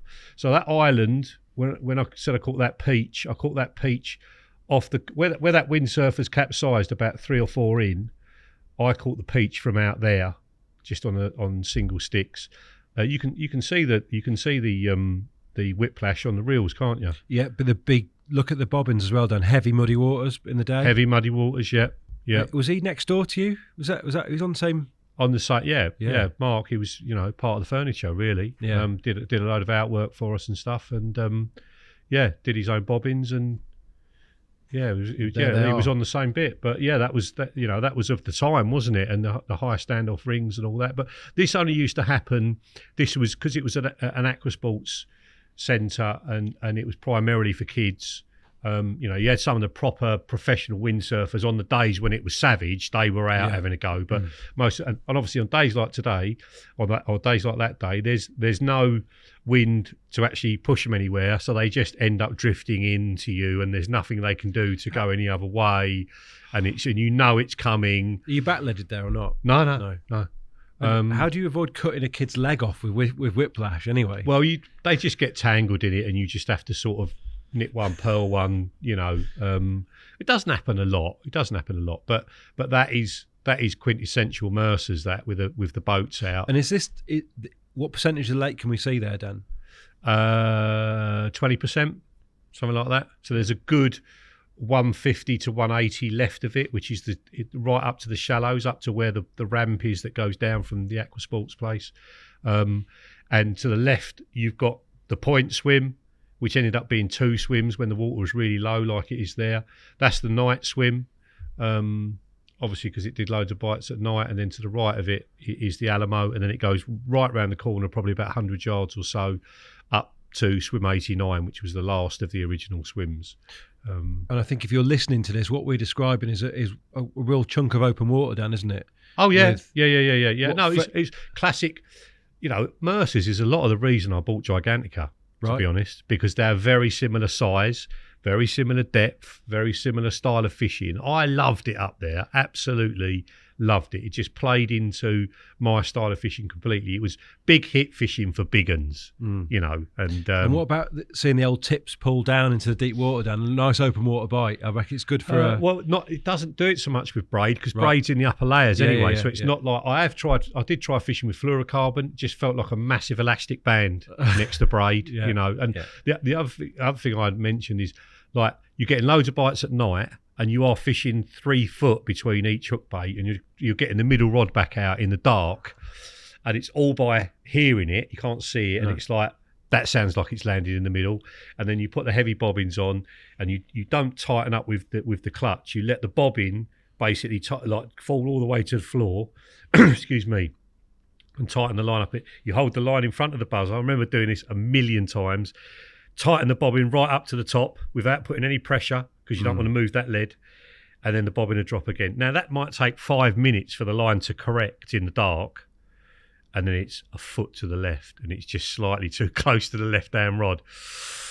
You're like, and you have to wind it in, do it again. And it might take 3-4 goes to get the middle rod out in the dark, but the more you do it, like anything, it hones your skills, and actually, like bait placement and everything, because you're doing it at range with a stick on, what do they say? Train hard, fight easy, don't they? So when you go anywhere else, it's just a piece of piss because it's so much closer. I mean, this is a perennial question, Dan. Talk to me about... What does perennial mean? Always asked. This is another reason why we've got you, because you're a learned, educated man. It's a question that's always asked. Comes up every year. Okay.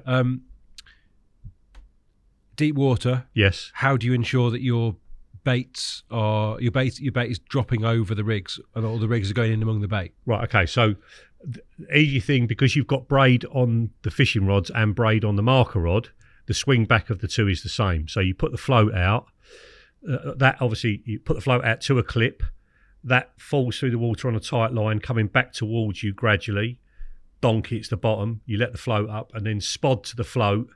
And then once you know the swing back in a certain depth at a certain range, because we're fishing in a night swim, you're fishing 80 to 120 the whole time, you know, in 15, 16 foot the whole time. So once you've sorted out the night swim and the point, and the Alamo, you know. And it's only when you go down to 78 where it might be 25 foot deep at only 70 yards, then there's more swing back, you know, that like the angle of the line is steeper, so you've got more swing back. So once you've done that once, and you obviously you know how far the rig's gone out, and then you spod to it. If you walk the two out together, up on the top half, which we used to do, you walk the spod out and the marker, and the spod's hitting the clip 8 foot short of where the marker's hitting the clip, then that is what the swing back is, 8 foot in that situation. Once, if you're fishing on the same lake all the time, then you just know in 16 foot, 100 yards, it's about 8 foot. You know. Mono does change it because mono's got stretch in it. So if you've got a heavy lead on, it can stretch it further and reduce the amount of swing back. But in deeper water, because as soon as it's hit the clip, if you have stretched the line, as soon as it's hit the clip, the stretch is coming out of it. As the lead's falling through the water, there's not the same inertia, and that's dropping away. So the stretch is coming out and out and out. So the only time I think you can be wildly over is if you're fishing at decent range with stretchy line in very shallow water, and then it's down straight away and you might be fishing past your bait. But in normal fishing situations, not. The way you're fishing, certainly with the particle, is very unforgiving, like in the sense that you're actually trying to focus them. So being past is not really a thing you're going to want to be doing. You'd get loads of liners if you were fishing. I'm convinced floating braid, every single inch of it is off the bottom. Like the end of your tubing's off the bottom, or your safe zone leader is off the bottom. And there's so many big uns out there, and they're proper bait fish, that it didn't actually matter. And it's actually surprising how few liners you would get. And I think now, having fished fluorocarbon recently at Gigantica and got a ridiculous amount of liners, more than I've ever had there, fishing completely slack, I think if they can't see it, you get more liners.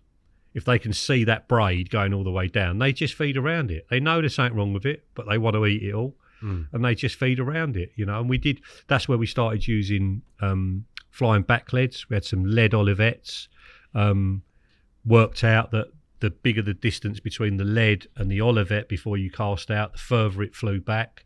That spawned our flying back leads, which had the interchangeable thing where you could put different sizes on. Obviously, the heavier they are, the less they fly back. So all of that was coming out at the same time. I used those, Dan, and I don't know why I don't use them anymore. Me too. They're genius. Me too. Yeah. I really do not know why I don't use them more.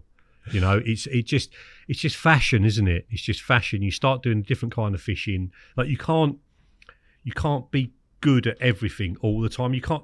I don't know anyone who can swap from hinges to bottom baits to solid bags to floater fishing and just go straight into it with absolute supreme confidence. We've all got 2 or 3 tactics that we know and love, and we centre on those as much as we can. And then if they don't work after a period of time, then we start thinking about something else, you know. I think that's what's going to be interesting about this little mini series of whistle stop campaigns through your syndicate fishing, is because probably each venue has demanded ever so slightly different. Mate, like chalk and unfortunately we can't even mention Frimley because I haven't got any pictures of Frimley for some reason. But Frimley was the diametric opposite of Mercers. Close range, clear water, having braid on, which I did start with, was like having an invisible force field round your swim. You know, and I had to go light rods, you know, come down from my 13s to 12s, fluorocarbon, fish slack, shocker rigs, you know, all that you wouldn't have got them anywhere near where the fish were living at Mercers. You could not have cast them far enough and them not ever get there even, let alone not tangle. So yeah, Mercers definitely it honed a specific set of like not long range, because 100 to 130 is not considered long range, but with supreme accuracy, all 3 rods on a spot, spodding at that range all day, you know, like relentlessly. That's a skill, isn't it? You know, and that lake honed those skills. And to engineer these bigger hits, Dan, how much bait we're talking? Oh, probably 3/4 of a 10-litre bucket to start off with, to kick it off. I used to back then. I used to sort of knock it all up. So you made a mix, and you put that mix in, and then you had the ingredients separate, and then you knocked up a second mix. As soon as you'd put the first one in, you knocked up a second mix, knowing that you'd probably get through it that night.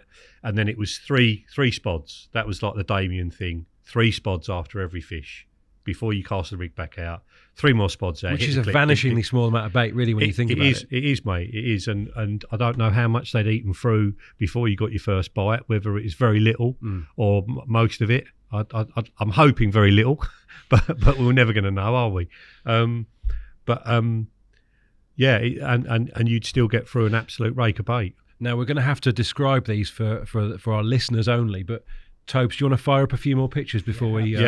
looking back at them, they're not the prettiest carp in the world, it's got to be said, but some of them were exceptional. Yeah. Some of them, if you could just pick them ones out, not you, Tobe, but like as a fishery owner, that's why he's that one again. It's him again. That's what I wanted to put out. I'd love to know what he's called. What would we call him, Rich? The yellow leather, I reckon. The banana leather. There's been a few leather, of those. Yeah. Little yellow or something. Cool. Or the lemon. The little lemon. The little lemon. He's a bit lemon shaped as well, isn't he? The baby lemon. What else we got? Come on, Tobe. That's the old peach again. Oh, yeah. That's I recognise that one. Real narrow tail wrist look. It's definitely got a name. Look at me there. I look like I've been stung by wasps. Oh my God. There's that hoodie though. That's the hoodie I'm talking. The fleece hoodie. It's a wonder I ever found a mate, isn't it? Looking at pictures like that, someone to like reproduce with. My God. I can't remember what that one's called. But it's big. I think we can all agree that looks like a decent fish. Yeah, it might up a 30. Might be a 40. Is this in the era of those Canon PowerShot cameras or whatever, where you were quite this close is before that. This was the Sony with the lens at the end. Right. Yeah. One of them. But you're framing tight in these. Really tight, miles too tight. I cringe when I look at these pictures. I'm looking at the camera in every single one. I can't remember when I ever look at the camera now, ever. I can't remember how long ago it was when I got rid of that. That's a cool one. Yeah, there's Chris the Gulf. Chris, yeah.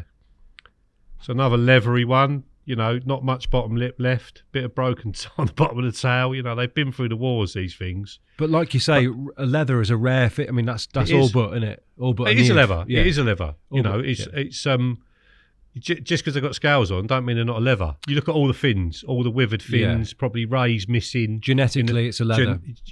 Genetic weaklings, aren't they? But as evidenced by these, they can do well. Mate, they do. They do. Levers do fantastically well. But you just don't get a great survival rate. Let's have a look at that one, mate. Who's doing your pictures at this stage, Dan, where you are? Anybody that's there. Right. Yeah. I wasn't doing self-takes at this point. But you're right, that I did pick quite a few. I picked quite a few.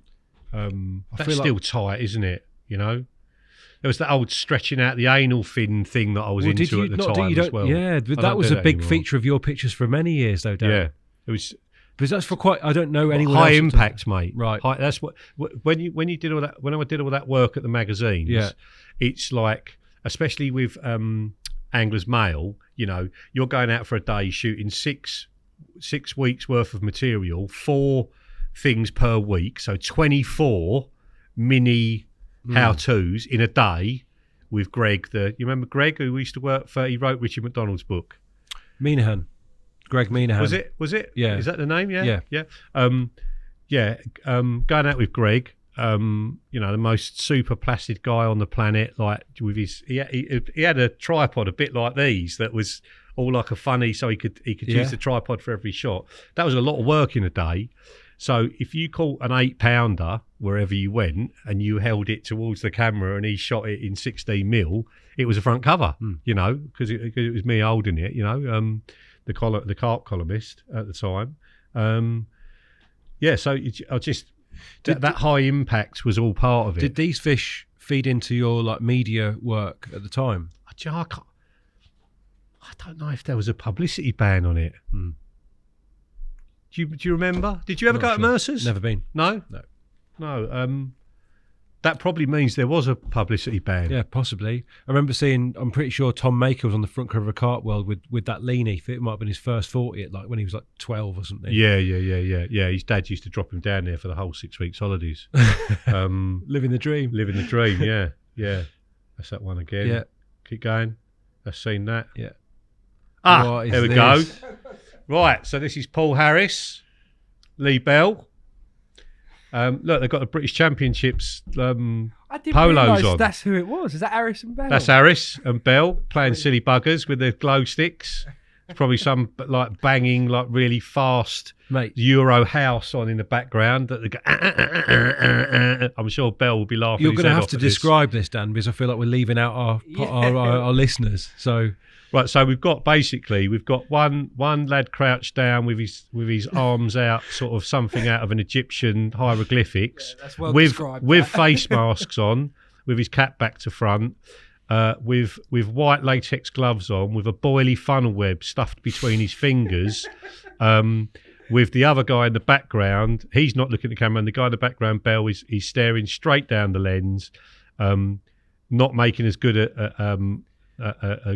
not doing as many clever things with his fingers as Harris is, but basically pretending they're in a club, some industrial club with face masks and this on.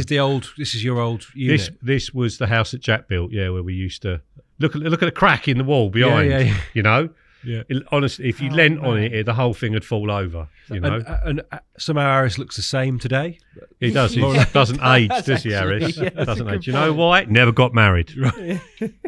What's next? Never Host? got married. What else we Just for me, so what in Korda's timeline, if you like? So what premises is that? Is that So before that's the Risebridge Chase. Sorry, right? that's off Lower Bedford's Road. So that's Chase Cross. So miles just before. up.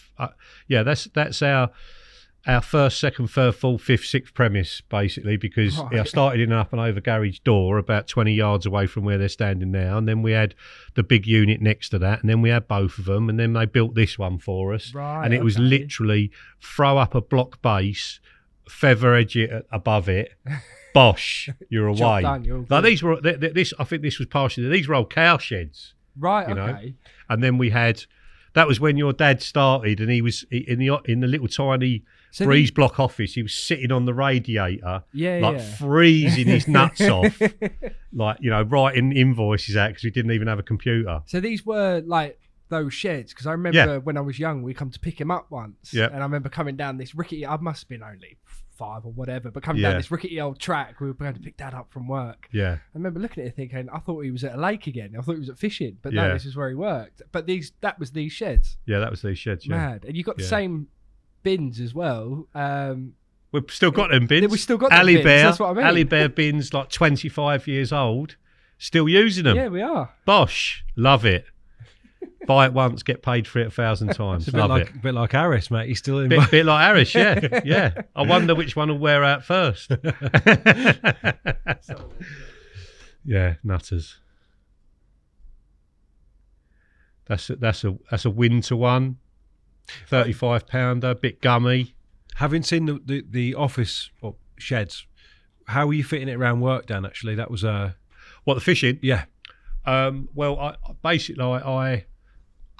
was doing loads of personal development stuff at the time, as I have done all my adult life, and on the course that I was on, I said we were talking about goals what are your goals in life, and I said to the person who was taking the course, there's about 50 of us on it, say, person sitting next to me, you sort of partner up, I want 100 grand in the bank. That was my goal, And they said, well, why is that? I said, well, if I've got that money in the bank, then I haven't got to worry about the bills, because I'd lived on nothing my whole adult life, absolutely nothing. And I said, I haven't got to worry about the bills. I can go fishing when I want. I can live off the interest if the business falls flat on its face. This is the years of 15% interest rates, and all. People nowadays probably can't remember any of that. But when I left NatWest, the base rate was 15% or 18%, wow. Something crazy, mate. Crazy. That's when all the houses got repossessed and all that, you know. Yeah. So I think maybe it was 10% at the time. And I was like, well, if I got 100 grand in the bank, that's 10 grand a year. I can pay my rent. I can live, you know. And the person on the course next to me said, so imagine what your life would be like if you had £100,000 in the bank. And at the time, I'd saved about 50 grand. This was, I don't know, 6-7 years into working 7 days a week and not having a holiday or anything like that. I was about that, and I thought, I'm halfway there. And I thought about it, and I thought, I'm still going to be getting Danny Turtle up out of bed, like driving round there because he's not at work. I'm still going to be tear-arsing around the M25 at a million miles an hour, overloaded with lead like you wouldn't believe, with the arse of the van on the floor. And in that moment, I realised that even if I had that money, it would make no difference to my day-to-day life whatsoever. It'd just sit in there, and I'd march on like a Trojan, just like I was. And that gave me then the opportunity to think, I'm running myself into the ground here for no good reason. So as a result, I employed the first person that didn't actually produce something, didn't make a lead, and that was Chris Rose.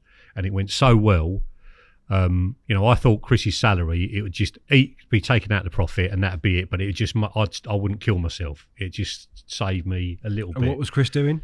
Chris was answering the phone, taking orders over the phone, writing invoices out. Making sure everybody was turning up and doing their job. He was managing. Yeah. But like operations manager, I guess. But what it did was suddenly I had two of me, and we were generating far more business because there was two of us doing it. And then I got Steve Spurgeon off the back of it being so successful with Chris, and that allowed me to have. I took the success of Korda at the time in days off rather than in money, rather than in possession. All I cared about was turning up at Mercers, the wind's blowing into the point and there's no one in there. That's all I wasn't bothered about what watch I had or what car I had or any that didn't bother me at all. Just being able to go fishing during the week and get on the fish, that's all I cared about. So I was doing similar to what I do now, Mondays and Tuesday nights. Chris the golfer would do the same, Billy the golfer would do the same. Maybe it'd be Wednesday and Thursday nights, whatever, and the three of us would normally go together, meet up together. There's so many big fish in there. You can fish in a line and all get bites. It was so social. Was the fishing acting as your kind of pressure release from work as well? Were you talking about business with Chris and Bill, or were you talking about just fishing? Do you know what? Billy and Chris, the reason they're two of my bestest friends is they never ask anything of me. Nothing, ever. Billy would pay full retail for everything. He would never. He just wouldn't ask anything. It's like being mates was the most important thing, and that's quite rare in this world. To have people like that. Chris obviously was running his own business as well, so it was great to be able to talk about the problems that we all face with running a business and him wanting to expand or get rid of somebody or whatever, do more turnover or whatever it is, the difference between gross and net. So it was a great opportunity to be with people that expected nothing of you other than to just be yourself, and that's a lovely thing. So it was a release, but not on purpose. I was down there to catch them. And yes, you're focusing. That's one of the reasons fishing's so fantastic is you focus 100% on something that you're so completely immersed in that nothing else is really going on in life, and that gives the opportunity for the coils to unwind, and the tension to come out of you, and that's why so many people go fishing, isn't it? It's it's not a conscious thing, but it definitely helps balance out the rigors of life. And I think you've painted a picture of what was quite a social lake. Very. A lake that you really enjoyed fishing, and a lake that you got comfortable with quite quickly. Yes. I think for the next part in our little whistle stop tour through your syndicate fishing, Dan, we're going to parachute you into the lion's den, to what was the kind of renowned Elstow pits for next time, I think, aren't we? We are, yeah. I mean, let's just breathe. I'll at the very start of it, right? So, have you fished Elstow? I've got a Pit 2 ticket now, but right, not before. No. Pit 2 scared the bejesus out of me. Whatever it was, 17 carp or something, it was far beyond my level of experience at that time. You had to join Pit 2 to be considered for Pit 1. But Len Gerd, bless his soul, he put me on the list for Pit 2, but I never actually joined Pit 2. And then my Pit 1 ticket came up. And at the time, we were sponsoring quite a few people that fished on Pit 1. Even those guys wouldn't talk to me. So I'm sending them free kit. I don't know them. They're sponsored through somebody else at Korda that knows them. But it was like, you sort of hear whispers over the years of what it was actually like on their side of the fence, if you like. And apparently there was the guys who wore names on their T-shirts and the guys who didn't wear names on their T-shirts. And if you wore a name on on your T-shirt, if you wore a logo like me, then you were the enemy. You know, they did not want you on there. And those guys they weren't nasty, but they just gave me a wide berth because of what it would mean. They would get it in the neck if they were seen to be helping me in any way, shape and form. That's how I wanted it, to be fair. We mentioned Bailey War earlier on.